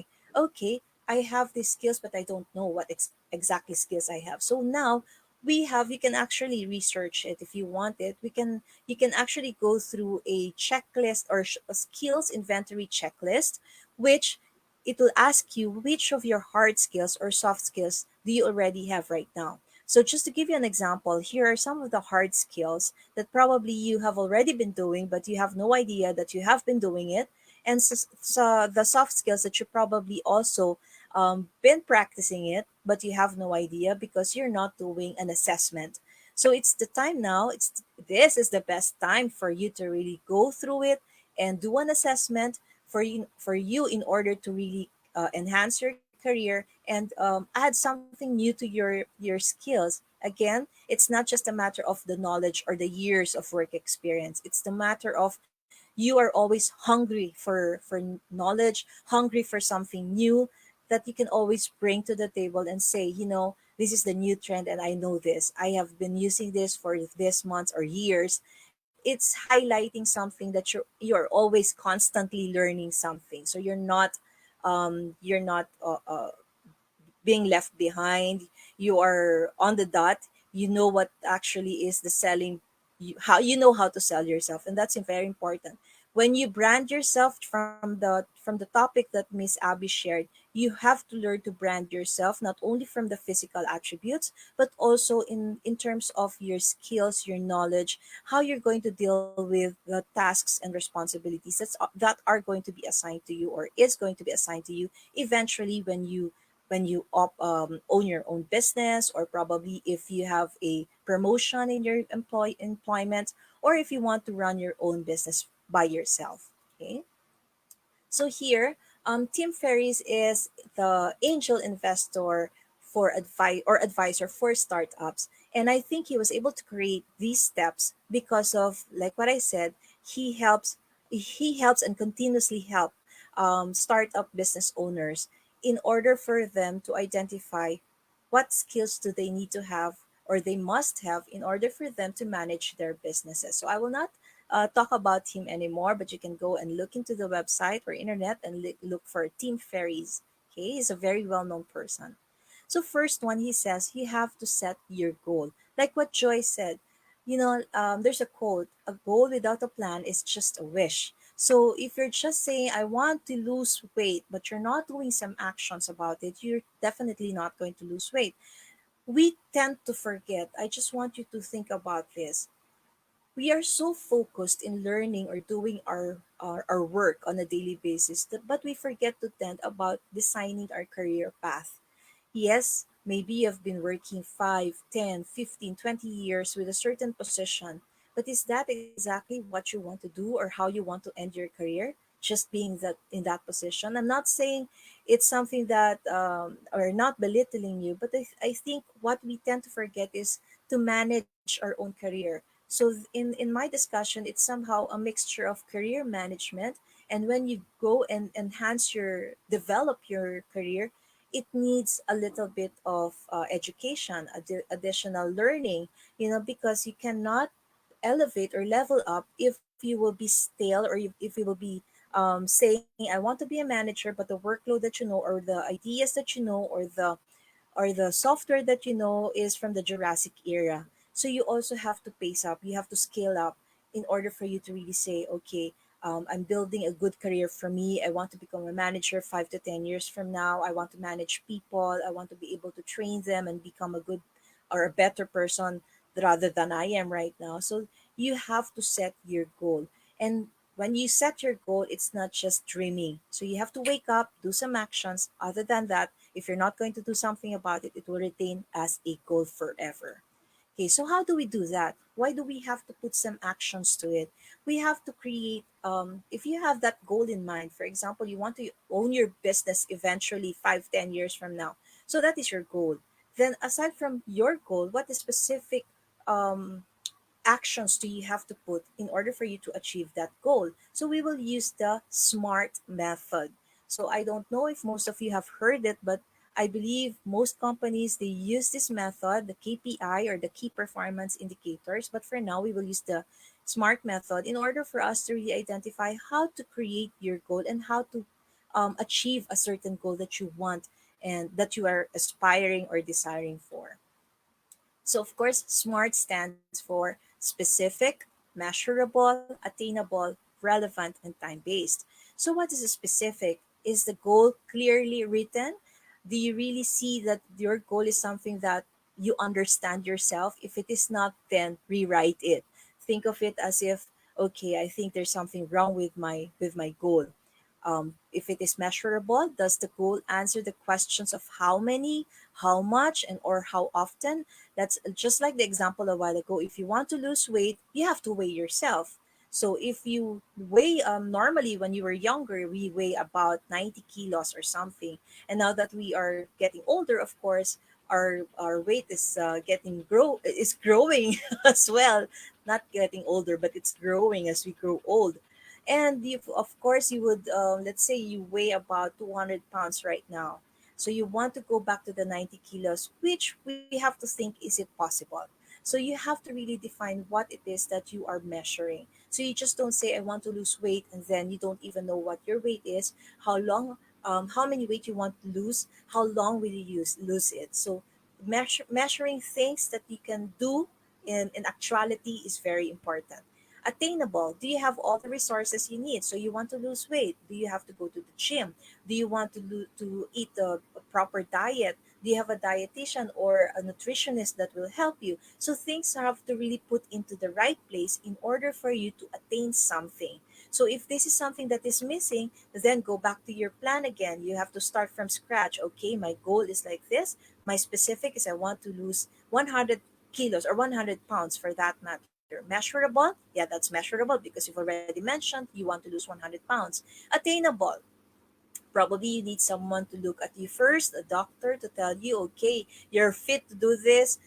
Other than that, if you're not going to have a second opinion, first you might be doing something that would cause damage to your health. Okay, so you have to make sure that everything that you're going to do something about is you've done your research, you've asked the right people, you've done your homework. That's very important. Relevant. Will the goal make a difference in your career? Is it going to make an improvement in your career? For let's say, let's go back to the career now. If you want to own your own business, to have your own business eventually as an accountant, you want to have your own accounting firm. So is it relevant to your business? It is. But if you are doing accounting for 20 years and now you start up your own business and you want to have a parlor, well, you have to really think about it. Why parlor? So it's not really talking to each other. Yes, it is a trend, maybe because it's a trend.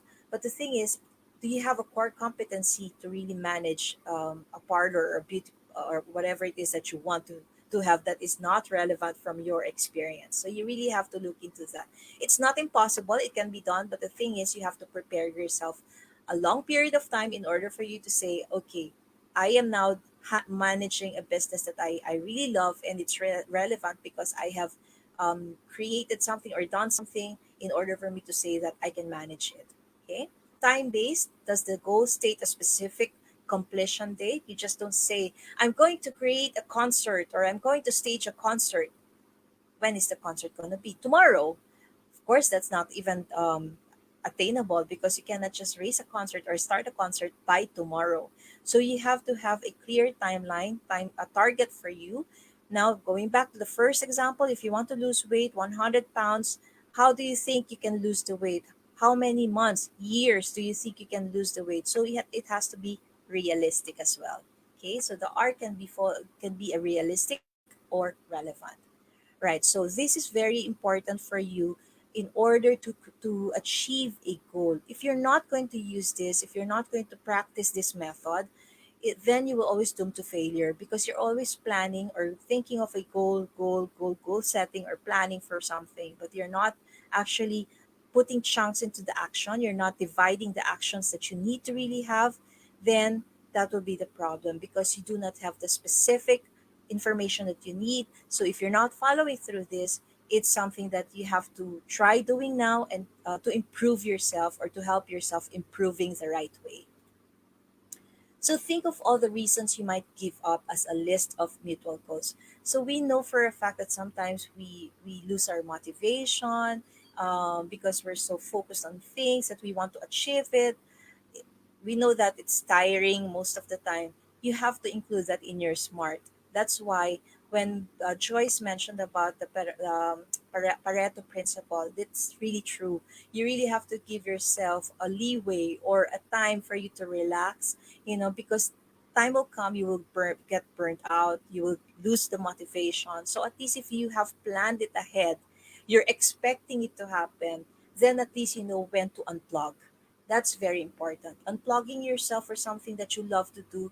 It's not saying that you're giving up, but at least you're getting some energy back. Re-energizing yourself and making sure that when you go back again, you're full of energy, full of enthusiasm. At least you can continue what you have started. Okay, as the quote says here, stop wishing and start doing. Yes, we keep doing something, but at the end, sometimes we lose the motivation that should be part of your smart as well. At least you're giving yourself a time where, okay, I think this is the time I'm really exhausted. I really need to freshen up and unplug first. Okay. So focus on the 20%. This is the Pareto principle, like just what Joyce mentioned. The 20% of it, the 80% should be the effort of your desired outcome. Of course, this is where the entire bulk of work will be. Now, giving yourself at least 20% to relax, to unwind, to unplug, meaning to say when you unplug totally nothing. I mean, you will not be answering messages, no checking of email whatsoever. So giving yourself a fresh perspective. So once you get back to work, at least you have this enthusiasm again. Okay, it's time to rock. Let's rock on. So we normally do this in the corporate, right? Like we have the vacation leave. In our case, as a virtual assistant, we don't have vacation leave, so we really manage our schedule. We really tend to choose which is the best time for us to really go on a leave.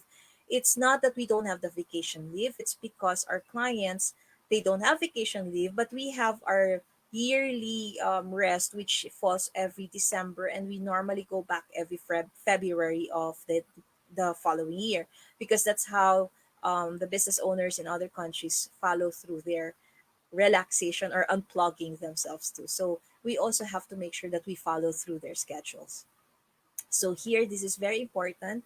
If you have to create your smart goal or your smart method, put this the 80% 80/20 rule, so that you will not feel like you keep on working, work, and then you have no leisure time. You have to have a leisure time. You have to have your time, your spiritual time. You have to really connect your spirituality and ask, is this something that you have to do? Otherwise, you might be doing something that it will not be working for you. Okay, so this is a really good time for you to assess. Think about it. Is this something that you want to continue doing, and do you really see yourself 3, 5, 10 years doing it, as what you are desiring to do? Okay, so there's a lot of way for you to really assess if that is something that you want to desire eventually. So focus on the sub skill at the time. Let's say you want to become a graphic designer and you have no knowledge about graphic designing, but you love to design. You're not an expert, or you don't have any professional experience or a training or whatsoever, but you love designing. So probably this is the right time also for you to learn what are the right tools for you to use in terms of continuing on your passion. Maybe it's a passion right now, you can do that as your profession eventually. So you give yourself a time to learn something. So the first step will be, I know how to do designs, I love designing, but what can help me in terms of providing a quality design that I would love eventually to probably sell or offer as a services. So you have to identify the software, your equipment, what kind of a computer should I be using. Of course, you cannot just use a simple computer for this, because of the graphic alone. It's sometimes it's too heavy. If you're using an old computer, it may not be compatible to what exactly you are trying to do. So you have to really focus on the little tiny little things that you have to do in order to achieve that bigger picture. Okay? So again, using the SMART method. This is also by following through the SMART method. So, in order for you to learn new software and tools, you have to identify, since you've already done an assessment to yourself, you've known, okay, I have this hard skills and this soft skills. Now I understand which one I need to enhance, okay, to reinvent yourself. You have to add a little bit of these things, because if you're not going to add some flavor to whatever it is that you desire to do, then I don't think the menu that you're cooking or the menu that you're going to provide yourself will taste good. So you really have to reinvent yourself by looking forward to learning something. Nowadays, everything is cloud based. Everything is the name of the game is, what skills do you really have? Okay, so if you do not have much of the hard skills, it's time to develop that. If you're a graphic designer for such a long period of time, and never upgraded your tool or equipment, not even knowing what's the trend in graphic designing, I think it's the best time for you to really identify those right now. For project management tools, if you have been leading a team and you're doing it in the Jurassic way by using Excel or Word document and relying to that alone, then you are being left behind. You're losing a lot of productivity time there, where in fact you can actually make things faster, quicker, and efficient. Okay. Social media tools, if this is relevant for you, of course it is. Why? Because reinventing yourself comes along with having a good social media um, information. Of course, they want to see who you are, especially if you are trying to apply for a new career or a new position. Your LinkedIn has to be very updated. Your Facebook page has to look professional. So these are the things a lot of people doesn't look into. They think like once they have their social media account, that's okay because they use their Facebook personal account. That is not how you're supposed to brand yourself in order for you to be marketable. Okay, so you really have to level up in this case. Okay, productivity tools again. If you're not using the productivity tools such as Asana, the Viber, these are things that can be make the communication also easier for each of you. Slack is one other thing that you can also discover. I'm not going to delve with all of the tools itself because that will be time consuming. So these are some ideas that I'm just mentioning to you.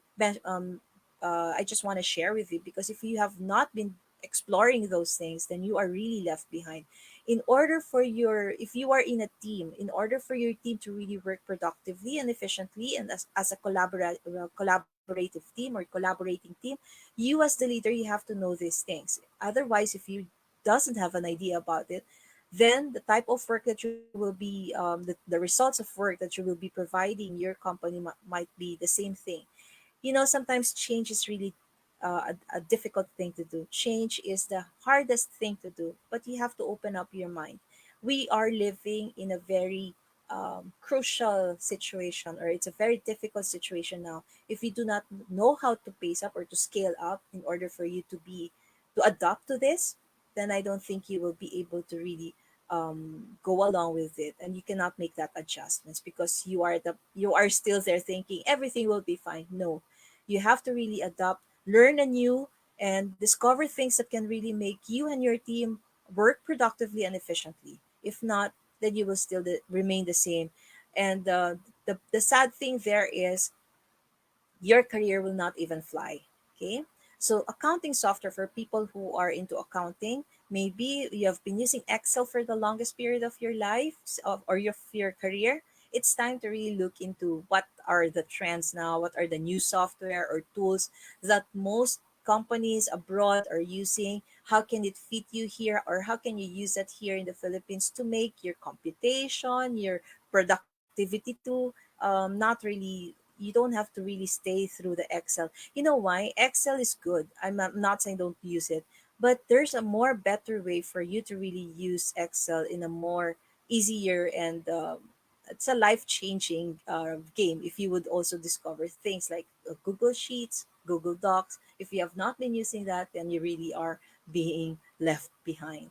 Okay, so there are a lot of different tools that you can actually use. In my work, I use a lot of different tools. I use Trello, I use Slack, we use Time Doctor.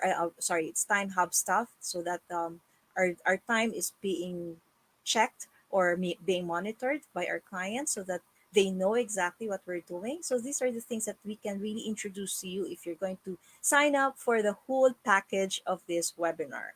All right. So I'm just going to read a quote by Leonardo da Vinci, and it says, "Learning never exhausts the mind."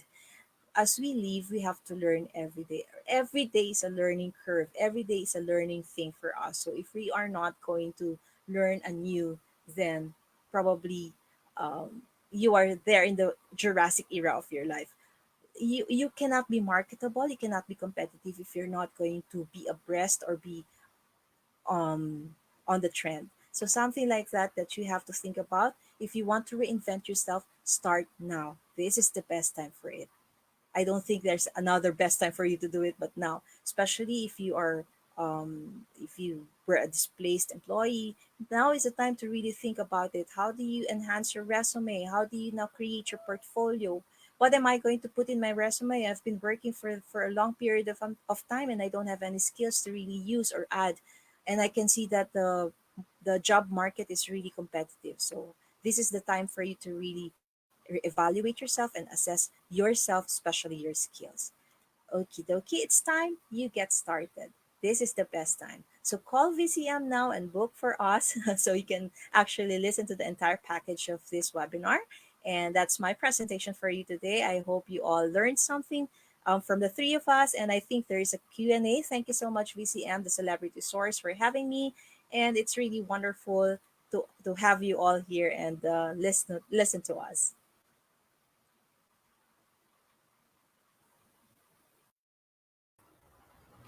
Thank you so much, Miss Tiny. That was a very nice tips, especially sa mga katulad namin na looking for tools while we are transitioning to the new normal.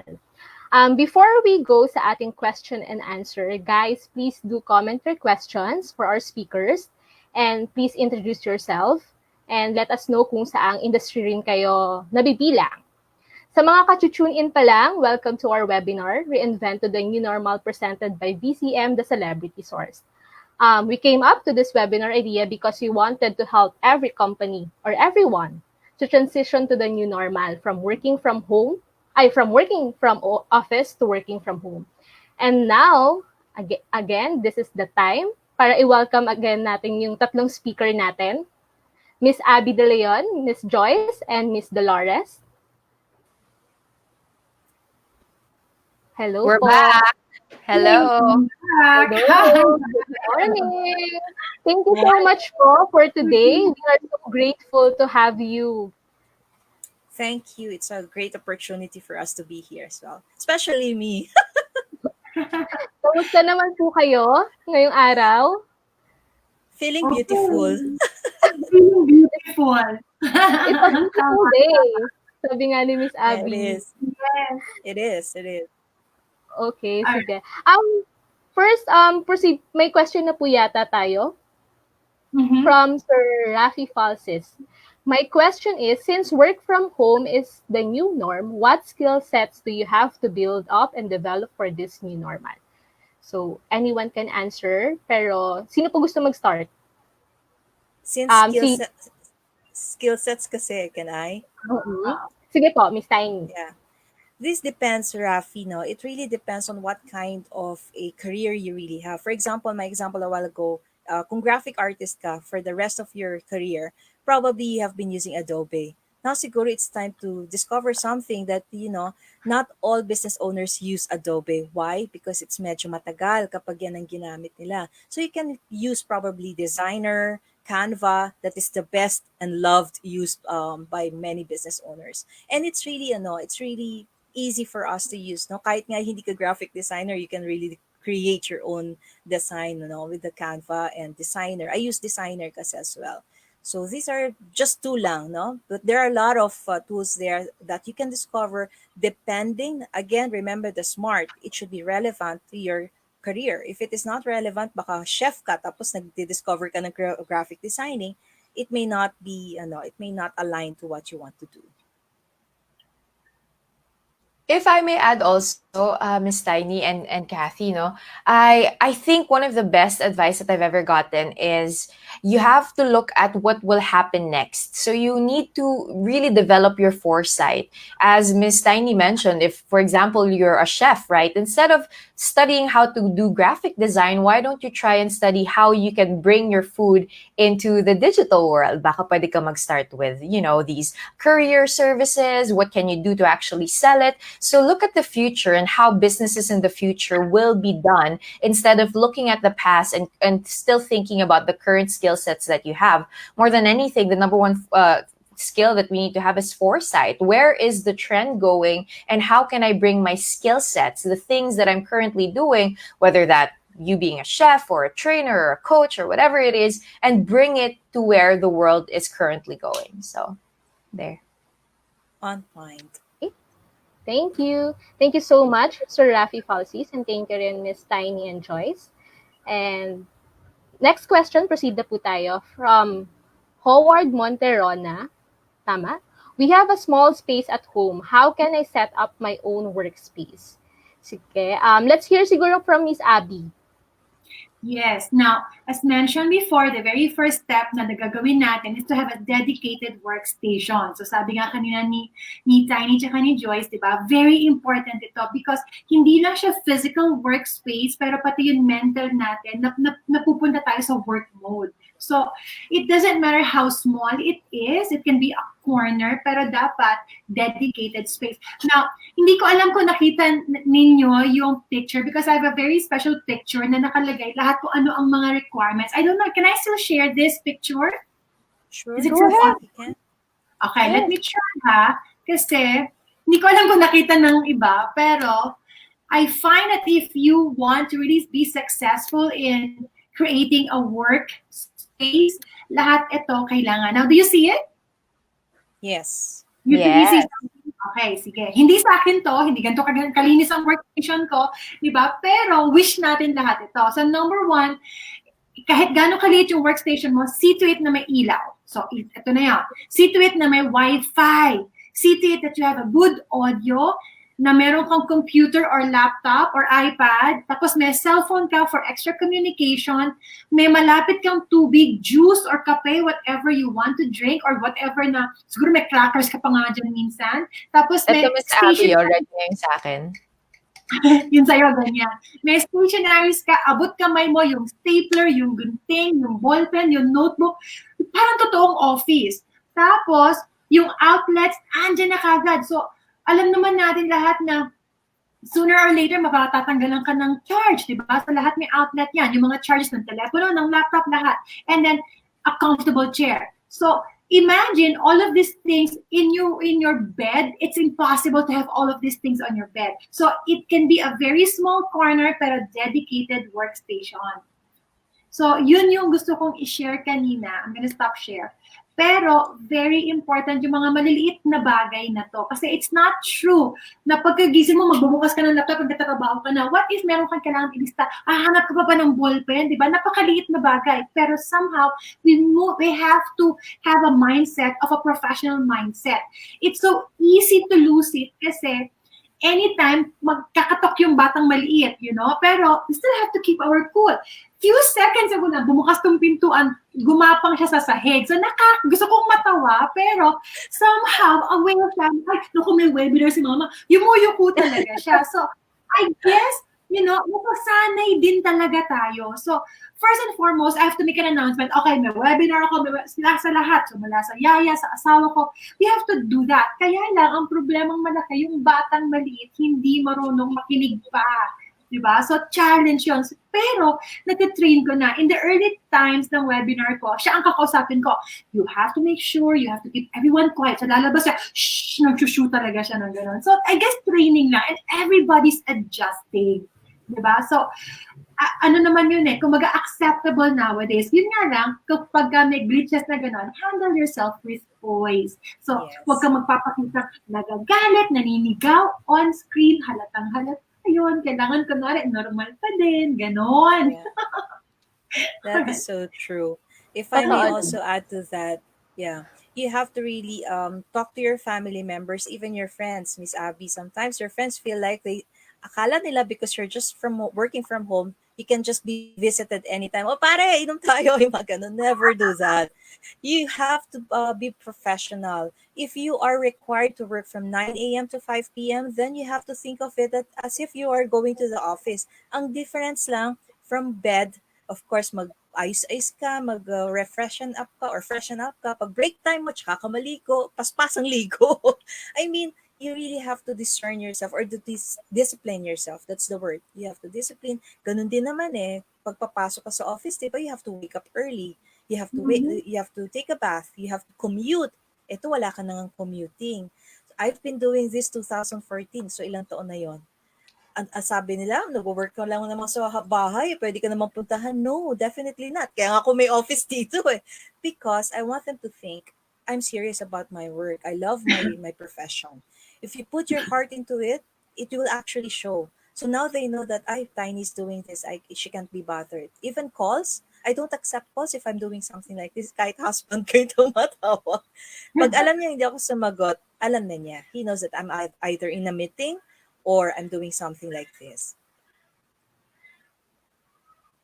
May additional ba tayo from Joyce? Or I think yung the space, I think more than anything, just don't put so much pressure in yourself then also. Because I feel like there was a question here that I saw earlier na paano kung maliit yung space natin, 'di ba? Kasi hindi naman syempre lahat may bahay or katulad ni Yes. Miss Abby na kailangan may door, ganyan. Be more creative. I mean, if you could actually put like a separation, kahit blanket lang yan, 'di ba? Para magkaroon ka ng konting sense of privacy, you could go on ahead and do that. And I was talking recently to Victor Anastasio, who is a stand-up comedian, and he lives in a small space apartment lang. Pero sabi niya, I just set up a table and my laptop and my notepad is always there. So anytime an Yes. idea comes to me or I need to make a call, I go into that table and I set myself into thinking, okay, it's time to switch on my work mode and actually be productive. And just having that small space, no matter how small or big it is now, syempre we eventually try to develop it and make it better, as Miss Tiny mentioned in the later parts of you working from home. Sana magkaroon ka na ng sarili mong setup, a little bit more quieter, you have your own little space. But in the meantime, work with what you have and maximize what you have at home. This desk that I'm currently on is something that I had outside our room. Pero ngayon, nandito ako sa kwarto namin, in my bedroom, because I needed really a quiet space to work. So I had to adjust Yes. everything and work with what I have. So I think more than anything, it's really being able to adjust, adapt, and maximize the things that you already have at home to be able to maximize your productivity and work from home. And be actually, creative. Yeah, yes, be creative. It can be done. Mhm. Yes. And this space of Actually, mine is too small actually. This is space of mine. I Mhm. just put around mm, here. Others, what they do, just to share the experience, no, they put a curtain. That's fine, but as long as you don't put electric fan at the back of yung sa curtain itself, kasi it flows. So Yeah. nakaka-distract. No? So you really have to be creative lang. Normally, we ask them to use white as a background Mhm. para elevated kapag kinakausap ko or ini-interview ka.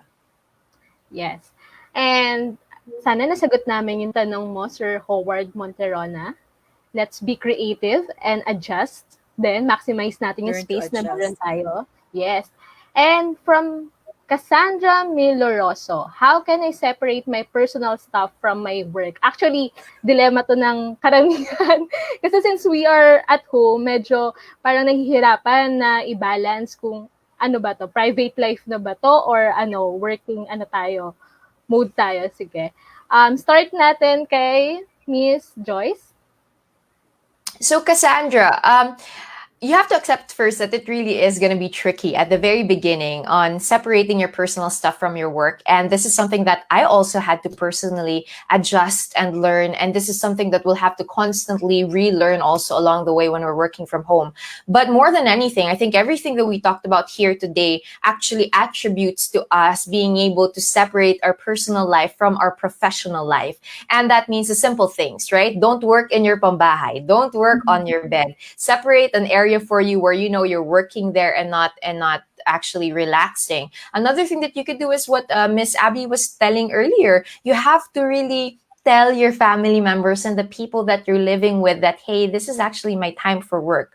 Now, we've had instances on the podcast where they actually told me, ang hirap kasi syempre pag Pinoy, pag nasa bahay ka pa ng family mo, kahit nasabihin mo sila na, ma, meron akong workout, kakatok pa rin yan na, oy, kakain na tayo! Ganon minsan yung mga mommies, di ba? But you have to be able to constantly adjust and tell them na, ma, I'm sorry, I can't join you for dinner or I can't join you for lunch because currently I have this thing scheduled for the rest of my day for my work. And if I may add one last thing, scheduling is everything. You have to schedule everything from your time of eating and rest to the time that you're working, doing meetings, doing calls, and thinking about new ideas or ways to improve the work that you're currently doing.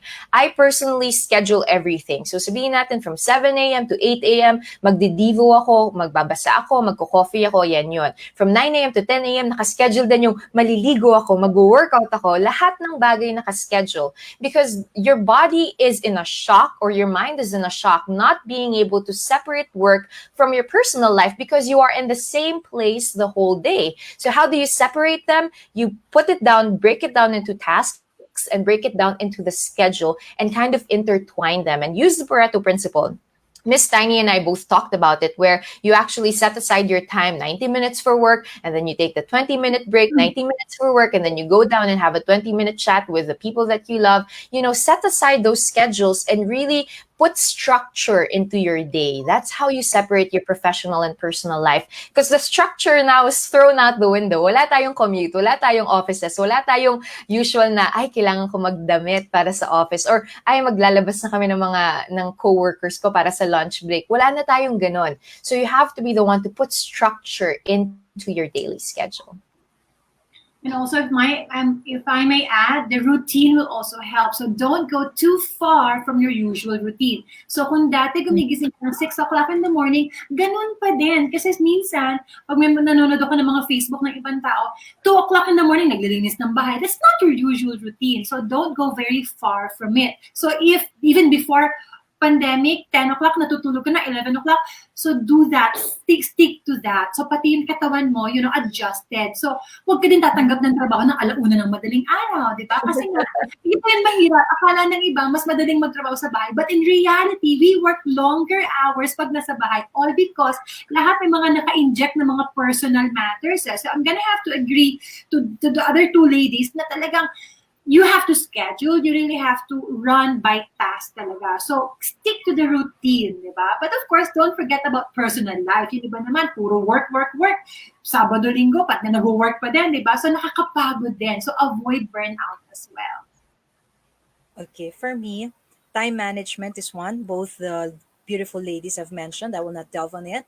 Really have to practice time management. You can use an app. It's called Just Reminder. Put it on your cell phone so that it can help you reminded, oh, it's time to take a bath. It's time to do this, so that you can really manage your time properly. Secondly, yes, I agree that if you are going to do something, avoid doing it late nights. But if it can't be avoided, because in the situation as like me and my daughter, we're both working from home. She's also a virtual assistant. She works for a US time zone.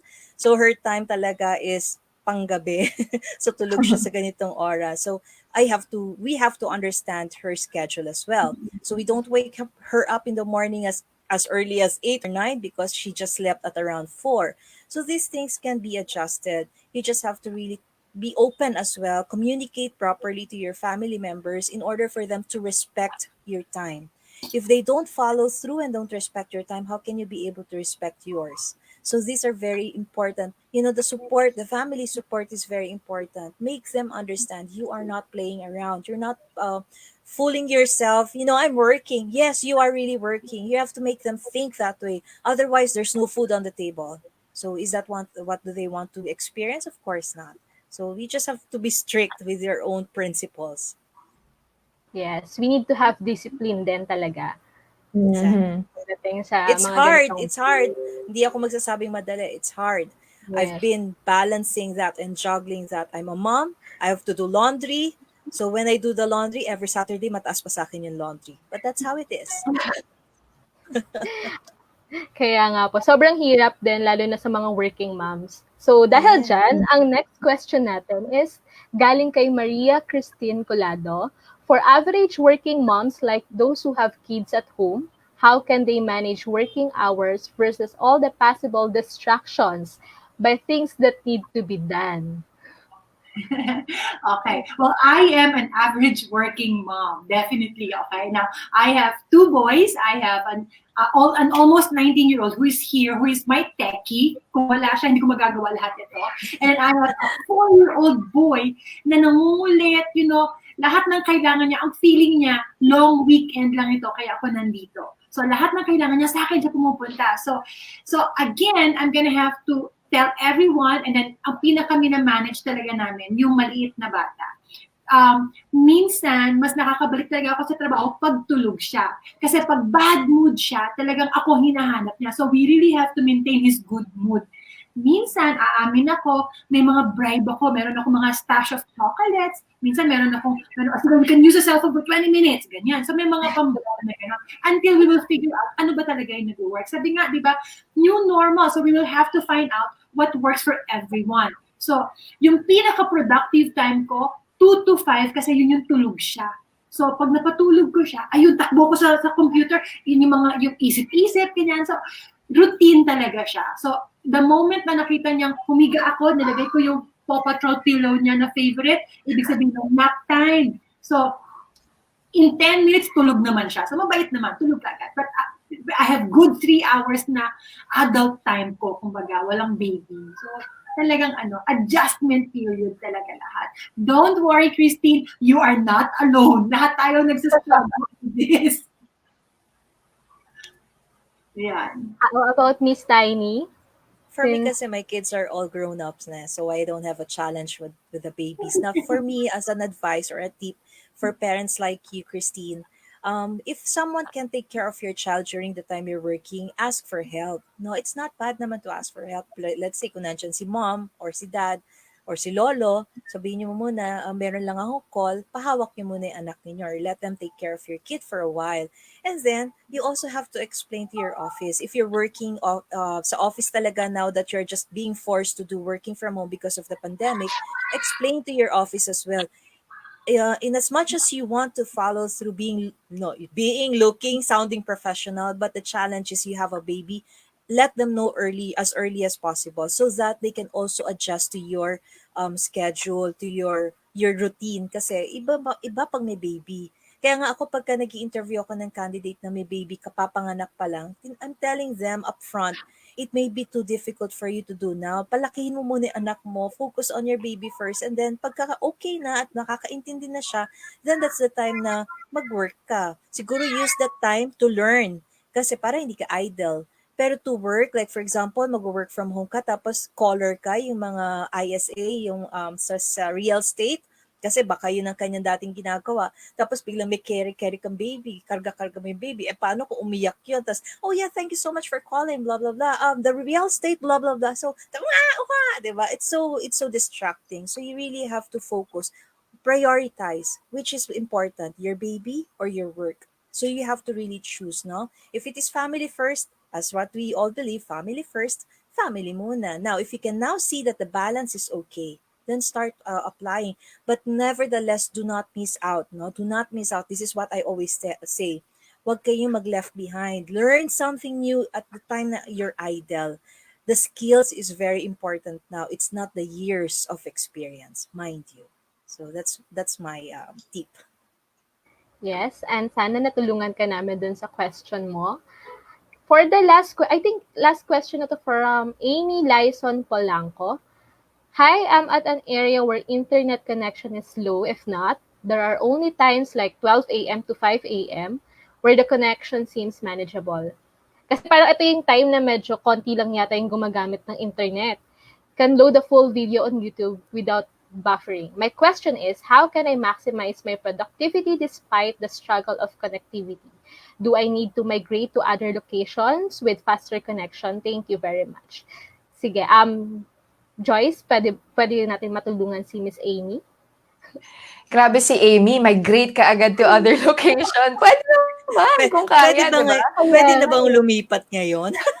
Lipat bahay ka agad.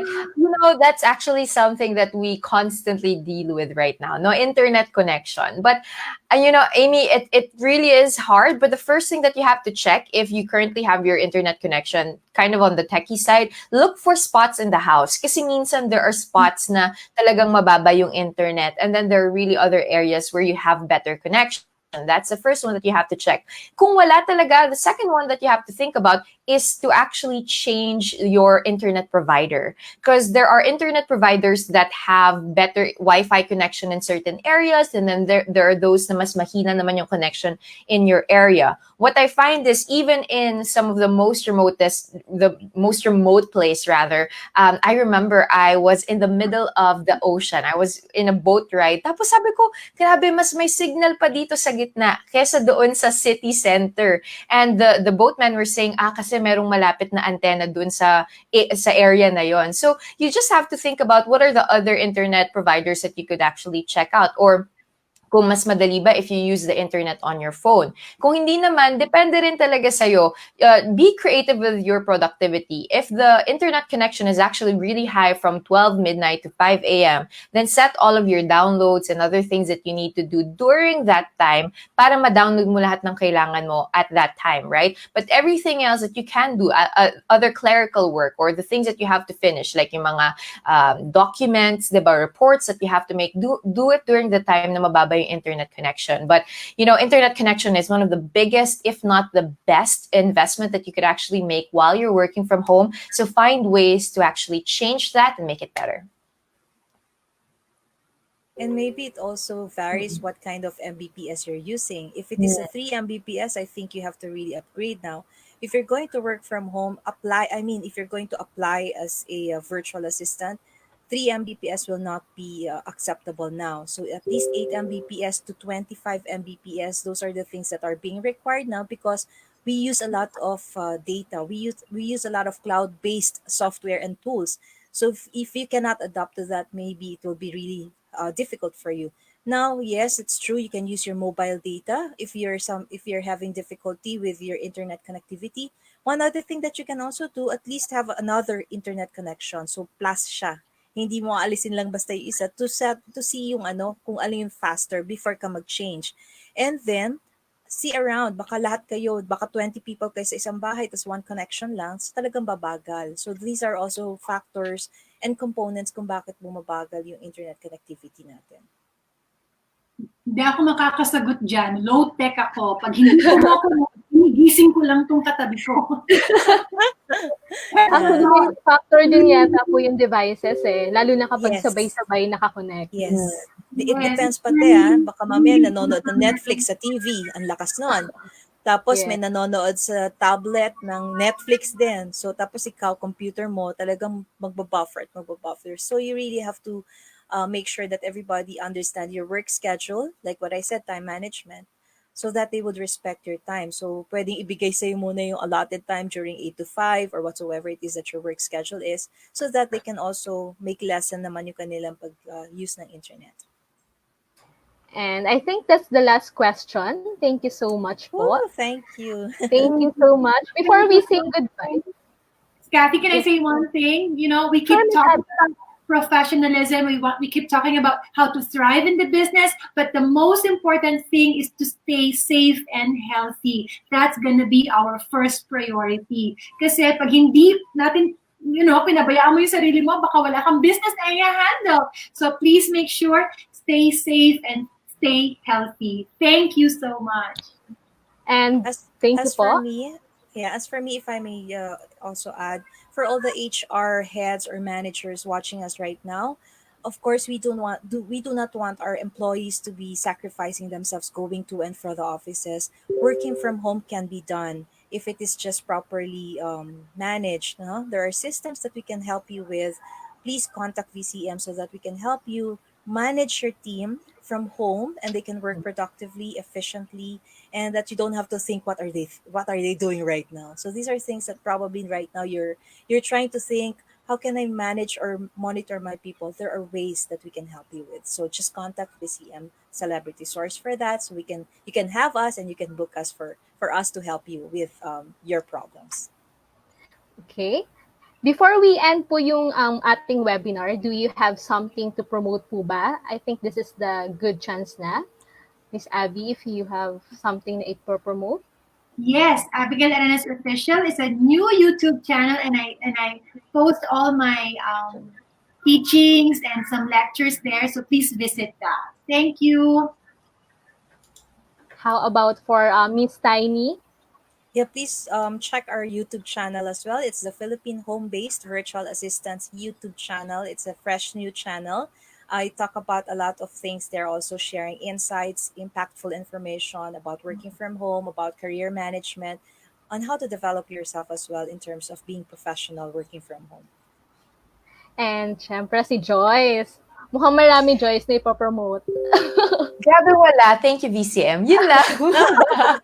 No, but again, I just want to resound what both our speakers, what all of us were trying to say today. Stay safe, stay sane, stay productive, and always remember to put your priorities in check, right? Because the way that you reinvent yourself is not just going from, all of these other outlying things, but really being able to change your mindset and adapt to this new normal. There are a lot of people who are willing to help, and all the speakers here today, we've, lended everything that we've got para makatulong sa inyo on how you can adapt to this. And as Miss Tiny mentioned, we have an entire long discussion about this that you can actually avail if you try. So with VCM, the Celebrity Source. So please don't forget to check out VCM, the Celebrity Source. You could also follow me on my social media accounts at Joyce Spring. Check out my podcast called Adulting with Joyce Spring, the how-tos of your 20s by a 20-something-year-old. And also check out my YouTube channel, Make the Right Choice. That's it.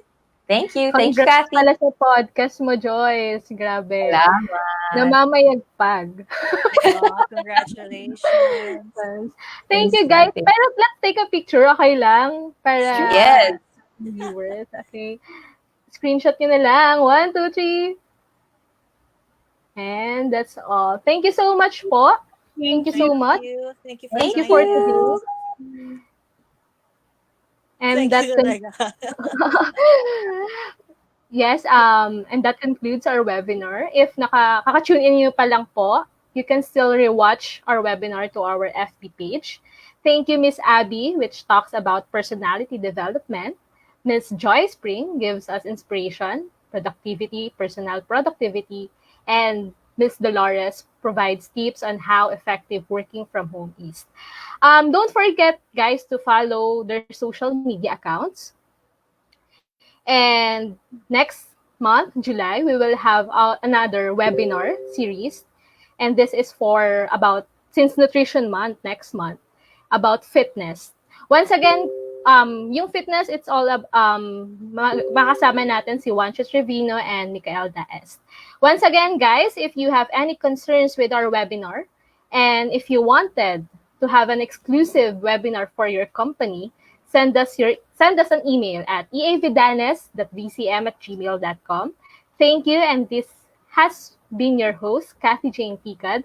Let's learn as one. Thank you, and keep safe. Are you facing difficulty because of our new situation? Has the digital world become overwhelming? We recognize that there's been a large shift in all areas of our lives and that we are transitioning to what we call the new normal. But how are you adapting to this new normal? We can help. We at Vidana Celebrity Marketing can help you and your brand migrate to the new normal. We want to be a part of your solution. And we do this through our upgraded influencer marketing strategies. Why us? We are present, relevant, and value-adding. By using social media and our unique storytelling to create content that will surely be a match for your brand, we not only help you migrate to the new normal, but together we shall elevate. We have a roster of influencers who are well-engaged, passionate, and have built a loyal community in their social media platforms. With our innovative, engaging campaigns and our passionate influencers, we can find the best match for you. Your brand, our upgraded influencer marketing strategies. Together, let's keep our businesses thriving. Contact us at eavidanes.vcm@gmail.com. Let's work together.